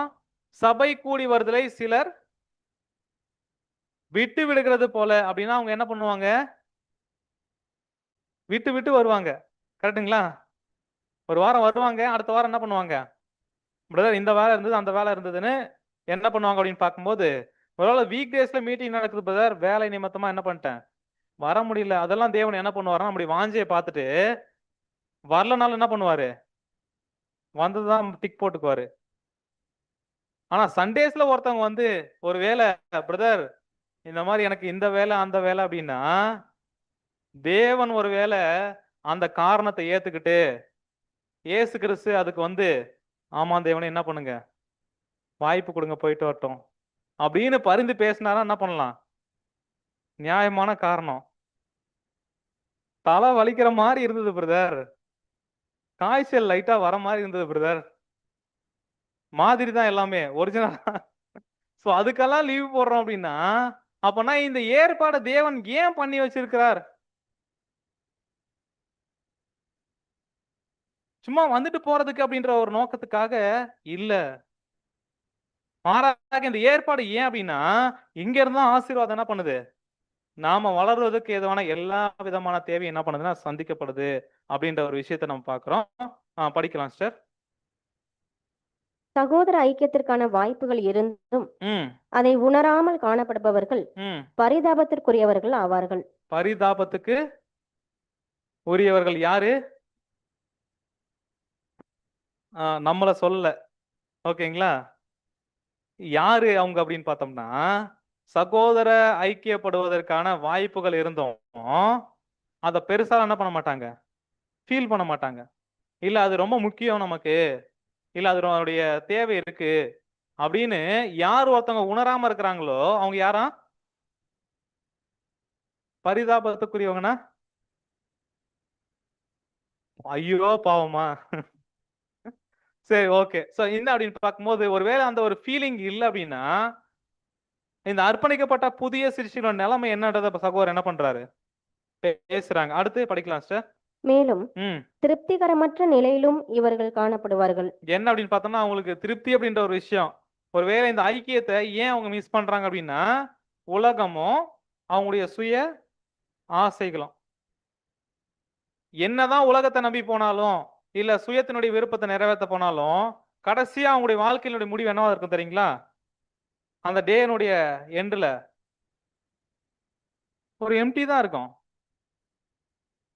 ஏன்னா அர்ப்பணிக்கப்பட்ட தேவனுடைய ஜனங்களுடைய இருதயம் அப்படின்றது எப்போதான் திருப்தி ஆகும் தெரியுங்களா? தேவன், சகோதரர்கள், சத்தியம் இவங்க இருக்கிற இடத்துல தான் என்ன பண்ணுது முழுமையான ஒரு சந்தோஷத்தையும் திருப்தியும் என்ன பண்ணும் அது ஃபீல் பண்ணும். அடுத்து சிஸ்டர். இப்படிப்பட்டவர்களின் விஷயத்தில் எண்ணெய் பிரகாசமாக எரியவில்லை. ம் இல்லையேல் உடன் சகோதரர்களோடு நேரம் செலவிடுவதில் சந்தோஷம் கொண்டிருப்பார்கள். என்ன அப்படின்னு பார்த்தோம்னா யாருடைய வாழ்க்கையில என்ன அதிகமா இல்ல நம்ம பார்த்தோம் இல்லையா? விளக்கு ஏன் நல்லா எரியல அப்படின்னு பார்த்தோம்னா அப்படின்னா அவங்களுக்குள்ள என்ன கம்மியா இருக்கு? பரிசுத்த ஆவி. அப்பனா எண்ணெய் அவங்களுக்குள்ள பிரகாசமா எரியல. ஒரு வேளை அது நிறைய இருந்திருக்கு அப்படின்னா அது என்ன பண்ணும் அப்படின்னு பார்க்கும்போது உடன் இருக்கக்கூடிய சகோதரர்களுடன் நேரம் செலவிடுவதற்கு என்ன பண்ணும்? மாம்சம் என்ன பண்ணுது? சந்தோஷப்படுது. ஏன்னா மாம்சம் ஈர்ப்பு அப்படியா இருக்குது. அவ புது சிருஷ்டிக்கு சந்தோஷம் அப்படின்றது என்ன அப்படின்னு பார்க்கும்போது இந்த சத்தியம் சகோதரர்கள் இருக்கிற இடத்துல என்ன பண்ண அப்படின்னு பார்க்கும் அது நேரம் செலவிடத்துல சந்தோஷப்படும். ஒருவேளை அதுக்கு எனக்கு இன்ட்ரெஸ்ட் இல்லை அப்படின்னா என்ன சொல்றாரு அப்படின்னு பார்க்கும்போது சரியா எண்ணெய் அவங்களுக்குள்ள என்ன பண்ணல நிரப்பப்படல குறைவுபட்டிருக்கிறாங்க. சங்கீதக்காரன் தாவீது சொல்லும் போது என்ன சொல்றாரு அப்படின்னு பார்த்தோம்னா படிக்கலாம். சங்கீதம் 133 1-3 வசனங்கள். சங்கீதம் 133 அதிகாரம் 1 முதல் 3 வரை. ம் இதோ சகோதரர் ஒருமித்து வாசம் பண்ணுகிறது எத்தனை நன்மையும் எத்தனை இன்பமுமானது. அதாவது சகோதர ஐக்கியம் அப்படின்றது எந்த அளவுக்கு நன்மை கொடுக்கக்கூடிய விஷயமா இருக்கு, எந்த அளவுக்கு இன்பமா இருக்கு. யார் சொல்றா? David is not new creation, correct? ஒரு புது சிருஷ்டியே இல்லாதவரு சகோதரர்கள் வாசம் பண்றது எங்க வாசம் பண்றது? எங்க ஊர் சுத்தம் போது சொல்லிருப்பாரோ? இல்ல, எங்க தேவன் ஆலயம் அங்க சகோதரோட வாசம் பண்ற இடம். இது எத்தனை இன்பம் எத்தனை நன்மை. ஆனா அநேகருடைய வாழ்க்கை எப்படி தெரியுமா இருக்குது? பிரதர் மீட்டிங்கா, ஐயோ அது ரொம்ப கசப்பா இருக்கு பிரதர். இன்பம் தருவதாக எங்களுக்கு என்ன பண்ணல தெரியல அப்படின்னா இதனுடைய மேன்மை என்னன்றது என்ன பண்ணல சரியா உணர்ந்து கொள்ளவில்லை. அது எப்படி இருக்குமா அப்படின்னு பார்த்தோம்னா அது ஆரோனுடைய சிரசின் மேல் ஊற்றப்பட்டு தைலம். அப்படின்னா எது அப்படின்னு பார்க்கும்போது சகோதர ஐக்கியம். அங்க என்ன பண்றாரு அப்படின்னு பார்க்கும்போது தேவன் நல்ல தைலத்தை என்ன பண்றாரு அது ஆரோனுடைய தலையில அபிஷேகம் பண்ணப்பட்டு இறங்கி வருது இல்லைங்களா? அந்த நல்ல தைலத்துக்கு என்ன பண்ணுதுன்னா எக்ஸாம்பிளா இருக்கு. அடுத்து எர்மோன் மேலும் சியோன் பர்வதம் எங்கும் பனிக்கு என்ன பண்ணுதுங்களா அது ஒப்பா இருக்கு. இப்ப அடுத்து பாக்குற அந்த ஒரு லைன் தான் ரொம்ப முக்கியம். என்ன அப்படின்னு பார்த்தோம்னா அங்கே கர்த்தர் என்றென்றைக்கும் ஆசீர்வாதத்தையும் ஜீவனை என்ன பண்றாருங்களா? அப்ப ஆசீர்வாதம் ஜீவன் அப்படின்ற ஒரு விஷயம் அது ஆவிக்குரிய ஆசீர்வாதம். நம்ம பெற்று போல போகிற அந்த நித்திய ஜீவன் அறியாமைக்குரிய ஜீவன் அப்படின்ற ஒரு விஷயம் எங்க நாமள அதிகமா உட்படுத்திக்கிறதுல இருக்கு தெரியுங்களா? அதுக்கு நாம சுதந்திரவாளிகள் அப்படின்றதுக்கு இந்த சகோதர சகோதரிகள் வாசம் பண்ற இடம். இது எந்த அளவுக்கு இன்பமாக ரொம்ப உற்சாகமாக நான் கலந்து கொள்கிறேனோ நான் அதை பயன்படுத்தி கொள்கிறேனோ கண்டிப்பா அங்க தேவன் என்ன பண்ணிருக்கிறாருன்னா ஆசீர்வாதத்தையும் ஜீவனையும் கட்டளையிட்டு இருக்கிறாரு. அதுக்கு பாத்திரவங்களா நம்ம என்ன பண்ணலாம் நிரூபிச்சு காமிக்கலாம். அப்படியா பார்க்கும்போது இந்த ஆசீர்வாதத்தை யார் தான் அப்படியா பங்கு எடுத்துக்க முடியும் அப்படின்னு பார்த்தோம்னா யாரு இந்த பிரதர்லி ஃபெல்லோஷிப்பை ரொம்ப நன்மையாகவும் இன்பமாகவும் பயன்படுத்திக்கிறாங்களோ, அதுல பங்கு பெறுறாங்களோ, அப்படிப்பட்டவங்களுக்கு இந்த ஆசீர்வாதம் என்ன பண்ணுது, கிடைக்குது அப்படின்ற ஒரு விஷயத்த பார்க்கிறோம். அப்பனா தாவீது அநேக விஷயம் வேதத்தை பத்தி சொல்லும்போது கூட அநேக சங்கீதம் 119 ஃபுல்லா படிச்சாலுமே ஒரு புது சிஷ்யா இருக்கிற நாமளே அப்படி என்ன பண்ண முடியாது, யோசிக்கவே முடியாது. இந்த வேதத்துடைய மகத்துவம் இந்த மாதிரி இருக்குதா அப்படின்ற ஒரு காரியத்தை என்ன பண்றாரு இப்ப அநேக விஷயங்களை எழுதுறாங்க. முக்கியமான ஒரு விஷயம், ரொம்ப இன்ஸ்பைரிங்கா இருந்த ஒரு காரியம், சங்கீதம் 84 10ஆம் வசனம் படிக்கலாம். சங்கீதம் 84ஆம் அதிகாரம் 10ஆம் வசனம். ம் 1000 நாளை பார்க்கிலும் ம் உமது பிரகாரங்களில் செல்லும் ஒரே நாள் நல்லது. 1000 நாளை பார்க்கிலும் உம்முடைய பிரகாரங்களில் செல்லும் ஒரு நாள் நல்லது. ஆகாயமே கூடாரங்களில் வாசமாய் இருப்பதை பார்க்கிலும் என் தேவனுடைய ஆலயத்தின் வாசற்படியில் காத்திருப்பதையே தெரிந்து கொள்ளுவேன். அப்பன்னு 1000 நாளை பார்க்கிலும் உங்களுடைய பிரகாரத்துக்கு செல்லக்கூடிய ஒரு நாள், அது எந்த நாள்? நமக்கு எந்த நாள் எடுத்துக்கலாம்? உலகத்துல 6 நாள் இருந்தாலும் பிரதர், இந்த தேவனுடைய வாசற்படி அப்படின்னு சொல்லும்போது தேவன் வாசம் பண்ணக்கூடிய இடம், சகோதர சகோதரர்கள் கூடுற இடம். இந்த ஒரு நாள் நல்லதுன்னு சொல்ல முடியுமா? ஒருவேளை அப்படியா ஃபீல் பண்றோம் அப்படின்னா, உண்மையாலுமே இந்த அழைக்கப்பட்ட அழைப்புல சரியான ஒரு பாதையில் என்ன பண்றோம், பிரயாணம் பண்ணிக்கிட்டு இருக்கிறோம். சோ இது ஆர்சி பைபிள்ல படிச்சோம் அப்படின்னா எப்படி இருக்கு அப்படின்னு பார்க்கும்போது, வேற்று இடங்கள்ல எங்கெங்கேயோ 1000 நாள் நான் வாழ்வதை காட்டிலும் தேவனுடைய கோயில் முற்றத்தின் முன்பு, அதாவது வாசற்படியில, உள்ள கூட இல்ல, வாசற்படியில வந்து வாட்ச்மேன் இருப்பாங்க இல்லையா, அந்த மாதிரி பக்கத்துல இருந்தாலும் அதுதான் எனக்கு சந்தோஷம் மேலானது அப்படின்னு என்ன பண்றாருன்னா சொல்றாங்க. அப்பனா இந்த மாதிரியான ஒரு சந்தோஷம் தேவாலயத்துக்கு போவோம் வாருங்கள் சொல்லும்போது என்ன பண்ண தாவீது, மன மகிழ்ச்சியா இருந்தாரு. வாங்க கூப்பிடும் போது நம்ம என்ன பண்றோம்? சோ அப்படி இருக்கும்போது அன்புக்குரிய சகோதர சகோதரிகளே, இது எல்லாமே என்ன ஒரு விஷயம் அப்படின்னு பார்த்தோம்னா, மத்தவங்க இதை சொல்லி இப்படி செய்யுங்க, இல்ல அதன் மூலமாக நம்முடைய விருப்பத்தை உருவாக்கிக்கிறது அப்படின்றது அது ரொம்ப நாளைக்கு நிலைக்காது. மாறாக இது எப்படி வரணும் அப்படின்னு பார்க்கும்போது, நமக்குள்ள தேவனுக்காக, சத்தியத்துக்காக, சகோதரர்களுக்காக, என்னுடைய ஆவிக்குரிய வளர்ச்சிக்காக இது ரொம்ப முக்கியம். இது இப்படி உணர்ந்து நம்ம என்னைக்கு வந்து இந்த ஆவிக்குரிய காரியங்கள் அதிகமா ஈடுபடுறோமோ, அந்த அளவுக்கு இது கேட்ட ஒரு வாழ்க்கை நமக்குள்ள என்ன பண்ணும், வெளிப்படும். அது நமக்கும் ஆசீர்வாதம், மத்தவங்களுக்கும் ஆசீர்வாதமா என்ன பண்ணும் அப்படின்னு பார்க்கும்போது இருக்கும். ஒருவேளை இப்படிப்பட்ட நன்மைகளும் ஆசீர்வாதங்களும், தனிப்பட்ட தியானம், அதுக்கப்புறம் சபை கூடுகை, இதுல எல்லாம் நிறைய விஷயங்கள் தேவன் வச்சிருந்தாலும், பிரதர் இதன் மீதெல்லாம் ரொம்ப இம்பார்ட்டன்ட்டோ இல்ல வந்து அதை ஒரு மேன்மையாவோ என்னால என்ன பண்ண முடியல, யோசிக்க முடியல பிரதர். அப்படியாக என்னால என்ன பண்ண முடியல அப்படின்னு பார்க்கும்போது, உணர முடியல, ஃபீல் பண்ண முடியல அப்படின்னா, சகோதரர் என்ன சொல்றாரு தெரியுங்களா? நான் சொல்றேன்னு நினைக்க வேண்டாம். இல்ல எக்லீசியா எல்டர் வந்து பிரதர் இப்படிலாம் சொல்லுங்கன்னு என்ன பண்ணல, சொல்லி என்ன பண்ணலாம் அந்த பாயிண்ட்லாம் பேசல. சகோதரர் எப்படி சொல்றாரு அப்படின்னு பார்த்தோம்னா படிக்கலாம் சிஸ்டர். நம்முடைய சரீரத்தின் விஷயத்தை கவனிப்பது போன்று ம் நாம் நம்முடைய ஆவிக்குரிய விஷயத்தையும் கவனிக்க வேண்டும். என்ன அப்படின்னு பார்த்தோம்னா, சரீரத்துக்கு என்ன தேவை, ட்ரெஸ் வேணும், சாப்பாடு வேணும், பார்த்து பார்த்து செய்யறோம்ல, கரெக்டா இல்லையா? ஒருவேளை தலைவலி வந்துட்டாலும், ஒருவேளை பிரெயின் டியூமரா இருக்குமா அப்படின்னு கூட என்ன பண்றோம், யோசிக்கிற அளவுக்கு என்ன பண்றோம் அப்படின்னு பார்க்கும்போது, நம்முடைய சரீரத்தினுடைய காரியங்கள் அக்கறை என்ன பண்றோம், நம்ம காமிக்கிறோம். அப்ப ஆவிக்குரிய விஷயம் வரும்போது, பிரதர் அது எப்படிப்பட்ட வியாதியா இருந்தாலும் பரவாயில்ல பிரதர், அது பெரிய விஷயம். ஒருவேளை அப்படியா இருக்கிறோம் அப்படின்னு பார்த்தோம்னா, நம்முடைய நிலைமை எப்படிப்பட்டதா இருக்கும் அப்படின்னு பார்க்கும்போது படிக்கலாம் சிஸ்டர்.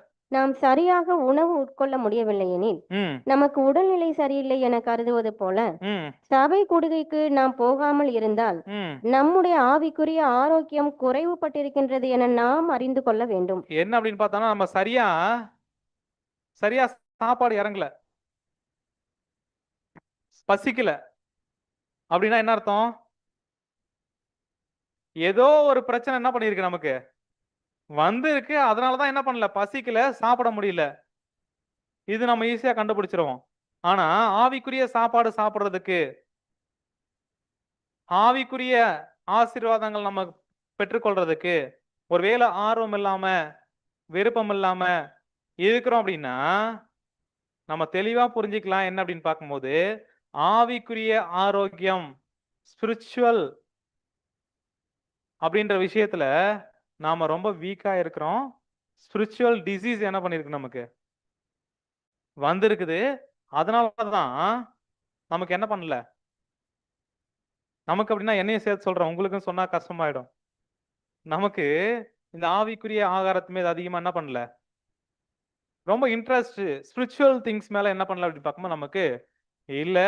அப்பனா இந்த வியாதியோட பரவாயில்ல பிரதர், நாங்க இப்படியே என்ன பண்றோம், ரன் பண்ணிக்கிறோம் அப்படின்னா இது எங்க போய் முடியும்? வியாதி வந்துச்சுன்னா அது நாளடைவுல அப்படியே என்ன ஆகும், அது மரணத்துக்கு கொண்டு போகும். அப்பனா இது ஆவிக்குரிய ஒரு மரணத்தை நமக்குள்ள என்ன பண்றோம், உண்டாக்கிடும். அப்பனா இந்த விஷயம் குறைவுபட்டிருக்கிறோம் அப்படின்றத நம்ம யோசிக்கணும். மீதியை படிக்கலாம் சார். விலையேறப்பெற்ற விசுவாசத்தில் உள்ள மற்றவர்களை சந்திக்க ம் நமக்கு ஒருவேளை விருப்பம் இல்லாமல் காணப்பட்டால் ம் நமக்கு உதவி செய்யும் மாபெரும் மருத்துவரிடம் செல்ல வேண்டும் என்பதற்கான அறிகுறியாக உள்ளது என நாம் உணர்ந்து கொள்ள வேண்டும். நமக்கு கிடைச்சிருக்க அந்த விசுவாசம் இருக்கு இல்லைங்களா, இது ரொம்ப வெளியேறப்பட்ட விசுவாசம். இந்த விசுவாசத்தில் இருக்கக்கூடிய சகோதர சகோதரர்களோட ஒருவேளை நம்ம சந்திக்கிறதுக்கோ நம்முடைய அன்பை பகிர்ந்து கொள்றதுக்கோ, உங்களுக்கு ஆவிக்குறி வியாதி வந்திருக்குது, நீங்க என்ன பண்ணி ஆகணும், டாக்டரை போய் பார்த்து ட்ரீட்மெண்ட் எடுத்தே ஆகணும். எடுக்கலாம் என்ன ஆகும், இந்த வியாதி முத்தி கடைசியில் என்ன பண்றோம், ஒரு மரணத்தை என்ன பண்றோம் கொண்டு வந்துரும். அப்பனா இருக்கிறதுலே பெரிய டாக்டர், நல்ல வெல் குவாலிஃபைடு, வெல் எக்ஸ்பீரியன்ஸ்டு நம்முடைய ஆண்டவராகிய இயேசு கிறிஸ்து இருக்கிறார் டாக்டர்.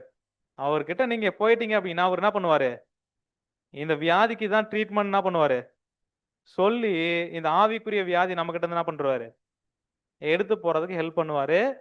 அதனால இந்த வியாதி இருக்குதுன்னு ஃபீல் பண்றோம் அப்படின்னா என்ன பண்ணணும், யார் தான் ஸ்டெப் எடுக்கணும், நாம தான் எடுத்து என்ன பண்ணணும்னா டாக்டரை போய் என்ன பண்ணணும், கண்டிப்பா பார்க்கணும். ஒரு வேளை பார்க்காம விட்டோம் அப்படின்னா இது அதிகமா என்ன பண்ணிடும், கடைசியில ஒரு நாள் வரும் நம்ம இங்க இருக்க மாட்டோம். என்ன பண்ண, அந்த வியாதி அதிகமா என்ன பண்ணோம் அப்படின்னு பார்த்தோம்னா உலகம் மாம்சம் அப்படியே உலகத்தோட என்ன பண்றோம், போயிடுவோம். அப்படி போகக்கூடாது அப்படின்னா டாக்டரை பார்த்து என்ன பண்ணணும், மெடிசன் எடுத்தே ஆகணும் அப்படின்ற ஒரு கட்டாயம் என்ன பண்ணுது அப்படின்னு பார்க்கும்போது இந்த ஸ்பிரிச்சுவல் டிசீஸ் உள்ளவங்களுக்கு என்ன பண்ணுது இருக்குது அப்படின்ற ஒரு விஷயத்த பார்க்குறோம். ஸோ அப்படியே பார்க்கும்போது எப்படி இந்த சகோதர சகோதரருடைய ஐக்கியம் விலை உயர்ந்ததா இருக்கு, ஏன் அப்படின்னு பார்த்தோம்னா நம்ம தனியா இருக்கும்போது எப்படி இருக்கிறோம் அப்படின்னு பார்த்தோம்னா ஒவ்வொரு கொல்லிக்கட்டையா இருக்கிறோம், கட்டை மரக்கட்டை. தனியா எரிய வைக்கிறோம்னு வச்சுக்கீங்களேன், என்ன பண்ணோம், கொஞ்சம் எரியும், கொஞ்ச நேரம் எரியும், அதுக்கப்புறம் என்ன பண்றோம், ஆஃப் ஆயிடும். ஸோ ஏன் அப்படின்னு பார்க்கும்போது தனியா இருக்கும்போது நம்ம கிட்ட இருக்கக்கூடிய அந்த ஒரு ஹீட் அவ்வளவுதான். அதுவே ஒரு 10 கட்டையை ஒன்னா சேர்த்து எரி வச்சானாகும் நல்லா எரியும். அப்போனா நல்லா எரியும், நல்லா வெளிச்சம் கொடுக்கும், நல்லா ஹீட் வரும். தேவனுக்காக அதிக விஷயங்கள் நம்ம என்ன பண்ணலாம், செய்யலாம். அப்ப இப்படி எரிஞ்சிட்டு இருக்கும்போது ஒரு கட்டையை மட்டும் தனியா எடுத்துட்டு போயிட்டோம்னா என்ன ஆகும், கொஞ்ச நேரம் எரியும், அதுக்கப்புறம் என்ன பண்றோம். அப்பனா எப்போ நம்ம இந்த சகோதர சகோதரி ஐக்கியத்துல நம்மளை உட்படுத்திக்கிறோமோ அந்த அளவுக்கு இந்த ஆவிக்குரிய வல்லமை நமக்குள்ள என்ன பண்ணும், அந்த ஃபயர் என்ன பண்ணும் அப்படின்னு பார்க்கும்போது ஒருவேளை நம்ம கம்மியா எரிஞ்சாலும் என்ன பண்ணோம், பக்கத்துல நல்லா எரியறவங்க என்ன பண்ணுவாங்க, கொஞ்சம் சப்போர்ட் பண்ணுவாங்க. என்ன அப்படின்னு பார்க்க, இல்ல பிரதர் நான் யாரு கூடயும் சேர மாட்டேன், தனியாவே எரியும் பிரதர் அப்படின்னு ஒருத்தவங்க போறாங்கன்னு வச்சுக்கீங்களேன், கொஞ்ச நாள்ல பாருங்க அப்படியே அணைஞ்சு புகை வந்து அந்த ஃபயர் அப்படின்ற அந்த நெருப்பு அப்படின்ற ஒரு விஷயமே என்ன பண்ணும் அவங்க வாழ்க்கையில. ஸோ அப்பனா தேவன் ஏன் இந்த எக்லீசியா செட்டப், ஏன் இந்த மாதிரியான ஒரு ஐக்கியம் சகோதர சகோதரர்களோட தனித்தனியா அழைச்சி அப்படி அப்படியே சபையா மாத்திருக்கலாம்ல. அப்பனா தேவன் ஏற்படுத்தி இருக்கிறாருன்னா காரணம் எல்லாம் என்ன பண்ணாது இருக்காது. அப்பனா இப்படிப்பட்ட சூழ்நிலையில தான் ஒருத்தருக்கு ஒருத்தர் உதவியாக நாம ஒருத்தரை இன்னும் உற்சாகப்படுத்துறவங்களாக இல்ல சோர்ந்து போயிருக்கணும் பலம் அடைவதற்காக என்ன பண்ணிருக்காருன்னா இந்த ஒரு வாய்ப்பை கொடுத்திருக்கிறாரு. இது எந்த அளவுக்கு நம்ம பயன்படுத்திக்கிறோமோ அந்த அளவுக்கு ஆவிக்குரிய விஷயத்துல நம்ம என்ன பண்ணலாம் அப்படின்னு பார்க்கும்போது ரொம்ப உற்சாகமா இருக்கலாம், பலம் உள்ளவங்களா இருக்கலாம் அப்படின்ற ஒரு விஷயத்தை நம்ம பார்க்கிறோம். ஸோ அப்படியே பார்க்கும்போது அன்புக்குரிய சகோதர சகோதரிகளே, இந்த பிரதர்லி ஃபெல்லோஷிப் எந்த அளவுக்கு முக்கியம் அப்படின்னு பார்க்கும்போது, இது எந்த அளவுக்கு நம்ம வாழ்க்கையில் அதிகமா இருக்கோ அந்த அளவுக்கு ஆவிக்குரிய வாசத்துல என்ன பண்ணலாம், நம்ம இந்த ஆவிக்குரிய பிளஸ்ஸிங்ல அதிகமா என்ன பண்ணலாம் அப்படின்னு பார்க்கும்போது வளரலாம் அப்படின்ற ஒரு விஷயத்தை நம்ம பார்க்கிறோம். இப்போ தனிப்பட்ட விதத்துல எக்லீசியால கூடும்போது தான் பிரதர் நான் பிரதர் சிஸ்டர் என்ன பண்றேன், பார்ப்பேன், பேசுவேன். மற்றபடி நான் வீட்டுக்கு போயிட்டேன் அப்படின்னா எனக்கு எந்த தொடர்பும் இல்லை அப்படின்னு நிலைமை இருக்குங்களா? அது கொஞ்சம் டேஞ்சரான நிலைமை தான். ஏன்னா ஓகே கூடும்போது ஓகே, அடுத்து தனிப்பட்ட விதத்திலையும் ஒரு சகோதரி கிட்ட இந்த மாதிரி சத்தியத்தை இந்த மாதிரி படிச்சேன், எனக்கு பிரயோஜனமா இருந்துச்சு, இல்ல ஒரு பிரதர் கிட்ட ட்ரூத்தை பத்தி ஷேர் பண்றது, இல்ல நமக்கு வரக்கூடிய பிரச்சனைகளை சத்தியத்தின் அப்புறம் எப்படி சரி பண்ணலாம், இந்த மாதிரி ஒரு கான்டாக்ட் ஒரு வேலை நம்ம வாழ்க்கையில இல்லை அப்படின்னா நம்ம அந்த டைம்ல என்ன பண்ண முடியாது அப்படின்னு பார்க்கும்போது சரியா இந்த ஸ்பிரிச்சுவல் லைஃப்ல வளர முடியாது. ஸோ அதனாலதான் என்ன ஒரு விஷயம் அப்படின்னு பார்க்கும்போது, இப்போ ஒருவேளை நம்ம சோர்ந்து போயிருக்கிறோம், எதாச்சியா ஒரு பிரதர் நம்ம வீட்டுக்கு வந்துட்டார். ஸோ அப்படின்னும் போது என்ன பண்ணலாம் அப்படின்னு பார்த்தோம்னா, தேவன் அந்த சூழ்நிலை என்ன பண்ணியிருக்கிறாரு, உருவாக்கி கொடுத்திருக்காரு. ஏன் அப்படின்னா இந்த டைம்ல நமக்கான ஒரு பலன் என்ன பண்ணுது, தேவைப்படுது. அதுக்காக என்ன பண்ணிருக்காரு, அனுப்பியிருக்கிறாரு. ஸோ அப்போ ஒருவேளை அந்த சகோதரர் ஒருவேளை நம்ம சந்திக்கல, நம்ம சோர்ந்து போகிற நேரத்துல அப்படின்னா என்ன ஆகும், என்ன ஆகும்? அந்த டைம்ல நம்ம சோர்ந்து போய் வேற ஏதாவது முடிவு எடுக்கிறதுக்கான வாய்ப்புகள் என்ன பண்ணிருக்கோம், இருந்திருக்கும். இல்ல ஆவிக்குரிய விஷயத்துல ரொம்ப வீக்கா இருப்போம். ஸோ இதெல்லாமே ஏன் அப்படின்னு பார்த்தோம்னா தனிப்பட்ட விதத்திலேயே சகோதர சகோதரி ஏன் ஐக்கியம் அப்படின்னு பார்த்தோம்னா அதுக்கான தேவை இருக்குது. நம்ம சோர்ந்து போகிற நேரத்துல அவங்க உற்சாகப்படுத்துவாங்க, இன்னும் தேவனுக்காக ஓடுறதுக்கு என்ன பண்ணுவாங்க, ஹெல்ப் பண்ணுவாங்க அப்படின்ற ஒரு விஷயத்த பார்க்கிறோம். அப்ப இந்த விஷயம் எல்லாம் நம்ம வாழ்க்கையில இருக்கு அப்படின்னா எது எது அப்படின்னு பார்க்கும்போது பரிசுத்த ஆவி நமக்குள்ள அதிகமாகிறதுக்கு, இன்னும் நம்ம நல்லா பிரகாசிக்கிறதுக்கு அப்படின்ற ஒரு விஷயத்துக்கு என்னென்ன விஷயம்லாம் நமக்கு சப்போர்ட்டா இருக்கு அப்படின்னு பார்க்கும்போது, தேவனோடு இருக்கக்கூடிய தொடர்பு, நம்முடைய சொந்த பலகீனத்தை எந்த அளவுக்கு உணர்றோமோ, அதுக்கப்புறம் நம்முடைய கான்செக்ரேட்டர் அந்த ஒரு பர்சன்டேஜ் எந்த அளவுக்கு இருக்கோ அர்ப்பணிப்பு அந்த அளவுக்கு, அதே வகையில வைராக்கியம் ஜீல் அப்படின்ற ஒரு விஷயம் நமக்குள்ள எந்த அளவுக்கு இருக்கோ அந்த அளவுக்கு என்ன பண்ணும் அப்படின்னு பார்க்கும்போது இது எல்லாமே நமக்குள்ள என்ன ஆகணும், அதிகமாகும் அப்படின்ற ஒரு விஷயத்த பார்க்கிறோம். இப்போ அடுத்ததான் நம்முடைய ஆண்டவராகிய இயேசு கிறிஸ்து கிட்ட இது எல்லா விஷயமும் இருந்துச்சா அப்படின்ற ஒரு விஷயத்த நம்ம கேட்டோம்னா எல்லா விஷயத்தையும் என்ன பண்ணிருக்கிறாரு, உணர்ந்து இருக்கிறாரு. அப்ப தேவனோட இருக்கிற அந்த ஐக்கியம் அவருக்கு இருந்துச்சா, அவரை பத்தி ஆராய்ச்சி தனிப்பட்ட வேத தியானம் இருந்துச்சா? ஓகே, அவர் இந்த பூமிக்கு வந்ததுக்கு அப்புறம் பலகீனம் அப்படின்றத ஃபீல் பண்ணிருப்பாரா? அதாவது பலகீனம் அப்படின்னா நமக்கு இருக்கிற இந்த வீக்னஸ் கிடையாது. பரிபூர்ண மனுஷனா இருந்தாலும் ஒரு பரிபூர்ண மனுஷனு தேவ சித்தம் செய்யணும் அப்படின்னா அவருடைய சுய பலத்தினால் என்ன பண்ண முடியாது, செய்ய முடியாது. மாறாக தேவ பலம் அப்படின்ற விஷயத்தை உணர்ந்து வந்தாரு. அதனாலதான் தேவனை சார்ந்து சார்ந்து எல்லாத்தையுமே என்ன பண்ணாரு, செஞ்சாரு. அப்ப கான்சக்ரேஷன் அப்படின்ற விஷயம், அர்ப்பணிப்பு எவ்வளவு பர்சன்டேஜ் இயேசு கிறிஸ்து கொடுக்கலாம்? 100%. ஸோ வைராக்கியம் ஜீல்,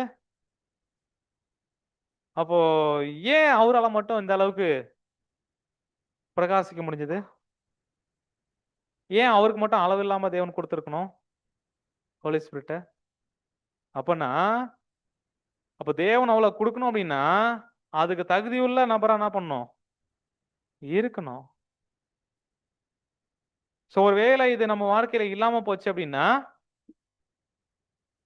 பவுல் சொன்ன மாதிரி ஆவியை அவிழ்த்து போடாதிருங்கள் அப்படின்னு எச்சரிப்பா சொன்னாலும் இல்ல பிரதர் நாங்க என்ன பண்ணுவோம், அணைச்சி போடுற கிரியில தான் ஈடுபடுவோம் அப்படின்னு. அப்ப இந்த அணைச்சி போடுறதுக்கு என்னென்ன விஷயம்லாம் காரணமா இருக்கு அப்படின்னு பார்க்கும்போது இப்ப முதல்ல என்ன சொன்ன அப்படின்னு பார்த்தா இது என்ன கம்மியாயிடுச்சு அப்படின்னா என்ன பண்ணாது, விளக்கு நல்லா எரியாது. பிரதர் என்ன இருக்கு பிரதர், ஆனா போதுமான வெளிச்சம் என்ன பண்ணல, வெளியே வரல அப்படின்னா எதிரில் இருக்கக்கூடிய ஃபோர்ஸ் ரொம்ப அதிகமா இருக்குது. அப்பனா எதிரில் இருந்து வரக்கூடிய ஃபோர்ஸ் நமக்கு என்னென்ன அப்படின்னு பார்க்கும்போது ஒன்னு மாம்சம், இன்னொன்னு உலகம், இன்னொன்னு சாத்தான். இப்போ இந்த 3 பேரோட ஃபோர்ஸ் எந்த அளவுக்கு இருக்கோ அந்த அளவுக்கு நாம வெளிச்சமா என்ன பண்ண முடியாது, வாழ முடியாது. அப்பனா தேவனுடைய ஆவியும் சத்தியத்தையும் கொடுத்தாலும் ஃபர்ஸ்ட் மாம்சமே வந்து அதுக்கு எதிர்த்தா நிக்குது அப்படின்னா இது மிகப்பெரிய ஒரு கவர் என்ன பண்ணுது, ஃபர்ஸ்ட் ஒரு லேயரை ஃபார்ம் பண்ணிக்குது. என்ன பண்ண முடியாது, என்னையும் தாண்டி நீ வெளிச்சமாலாம் என்ன பண்ண முடியாது. இப்ப என்ன பண்ண அப்படின்னு பார்க்கும்போது பழைய சிந்தனை இன்னும் இருளுக்குள்ள எப்படியே போலாம் அப்படின்ற ஒரு டைவர்ஷன் என்ன பண்ணும், கொடுத்துக்கிட்டே இருக்கும். அப்போ பழைய மனுஷனுடைய கிரியைகள் எந்த அளவுக்கு நமக்குள்ள அதிகமாகுதோ அந்த அளவுக்கு இந்த வெளிச்சம் அப்படின்ற ஒரு விஷயம் நமக்குள்ள என்ன பண்ணும், மங்கி போகும். அடுத்த உலகம் எந்த அளவுக்கு உலகத்துல ஒருத்தவங்க போய் மாட்டிக்கிறாங்களோ, தங்களை அதிக உட்படுத்திக்கிறாங்களோ அந்த அளவுக்கு இந்த ஆவிக்குரிய வெளிச்சம் அவங்களுக்குள்ள என்ன ஆகும், மங்கி போகும். இதெல்லாம் இன்னொரு கவர். எதுக்கு, விளக்கை கொளுத்தி மரக்காலால் மூடி வைக்காம இருப்பதுக்கு விளக்கு தண்டுல வைக்கணும். கரெக்டுங்களா?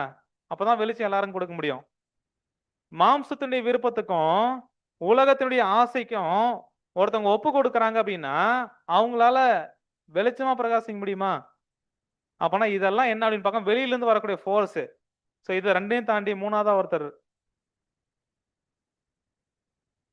இந்த ரெண்டத்தை நீங்க ஜெயிச்சாலும் மூணாவதா யாரையும் தாண்டி தான் வெளிச்சம் கொடுக்க முடியும். இப்ப சாத்தான் என்ன பண்றாருன்னா இந்த ரெண்டு விஷயத்தை வச்சு உங்களை நான் என்ன பண்றேன், ஆஃப் பண்றேன். பரிசுத்தாவி உங்களுக்குள்ள இருந்தாலும் சத்தியன்ற வெளிச்சம் இருந்தாலும் உங்களால செயல்பட முடியாது. ஏன் அப்படின்னா, இதுல என்னுடைய இன்ஃப்ளூயன்ஸ் என்ன பண்ணுது அதிகமா, நீங்க பெற்றுக்கொண்ட ஆவியை காட்டிலும் என்னன்னு பார்க்கும்போது எந்த அளவுக்கு நம்ம பெற்றுக்கொண்டிருக்கிறோமோ அந்த அளவுக்கு இதுக்கு எதிராக என்ன பண்ண செயல்பட என்ன பண்ண முடியாது. இருந்து வரக்கூடிய ஃபோர்ஸ் ஜாஸ்தியா இருக்கு, நம்முடைய ஃபோர்ஸ் கம்மியா இருக்கு அப்படின்னா என்ன பண்ண முடியாது, வெளிச்சம் கொடுக்க முடியாது. போது சொல்றாங்க. இப்ப அப்படியே பார்க்கும்போது சகோதர சகோதரிகளே, யாரு ஒருத்தருக்கு இந்த அதிகமான மாம்படி வாழ்வதற்கு காமிக்கிறோம். அடுத்து சாத்தானுடைய எந்த இருக்கோ அந்த அளவு வல்லமை மங்கி இந்த பரிசுத்தாவியை அதிகம் பண்ணுவாங்களாம், இருப்பாங்களா. அவங்கதான் யாரு, புத்தி இல்லாத கன்னிகைகள். அப்ப இவங்க புத்தி உள்ளவங்களா எப்படி மாறுறாங்க அப்படின்னு பார்த்தோம்னா இது நமக்கு அவசியம். இது எப்படி அதிகமாக்கலாம் அப்படின்ற அந்த வேலையில் என்ன பண்றாங்க, ஈடுபட்டு இருக்கிறாங்க. அதனால அவங்க என்ன பண்றாங்க அப்படின்னு பார்க்கும்போது மணவாளனோட என்ன பண்றாங்க, போய் சேர்றாங்க. கடைசியா என்ன கன்க்ளூட் பண்றாருன்னா இந்த மாதிரி மாம்சத்தின் விருப்பத்துக்காக நிறைய பேர் வாழ்றதுக்கு போயிட்டு உலகத்தினுடைய ஆசையில வஞ்சிக்கப்பட்டு இல்ல சாத்தானுடைய கிரியைகள்னால தேவனுக்கு பிரியமில்லாத ஒரு வாழ்க்கை வாழ்ந்து அவங்களுடைய வெளிச்சம் அப்படின்ற ஒரு விஷயமே அவங்க வாழ்க்கையில் என்ன பண்ணுமா இல்லாம போயிட்டு அணைச்சு போற மாதிரியான கிரியில் ஈடுபட்டு இருப்பாங்களா. ஆனா அப்படி இருந்தாலும் மறுபடியும் ஒரு வாய்ப்பு இருக்குன்றது எப்படி இருக்குங்களா அப்படின்னு பார்க்கும்போது படிக்கலாம் சார்.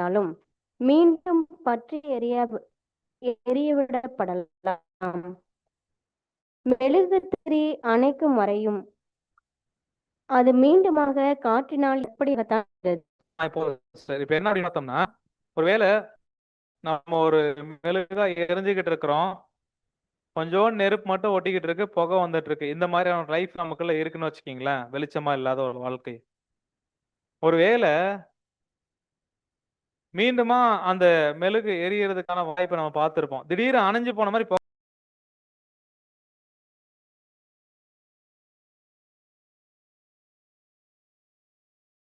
இருந்தாலும் ஒருவேளை இது வரைக்கும் என்னுடைய வாழ்க்கை இப்படிதான் பிரதர் இருந்திருக்கு, இன்னும் பிரகாசிக்கணும் அப்படின்னு விரும்புறோம் அப்படின்னா கர்த்தருடைய காற்று வந்து என்ன பண்ணும், மீண்டுமாக நம்மளை என்ன பண்ணும், எரிய வைக்கும், பிரகாசிக்க வைக்கும்.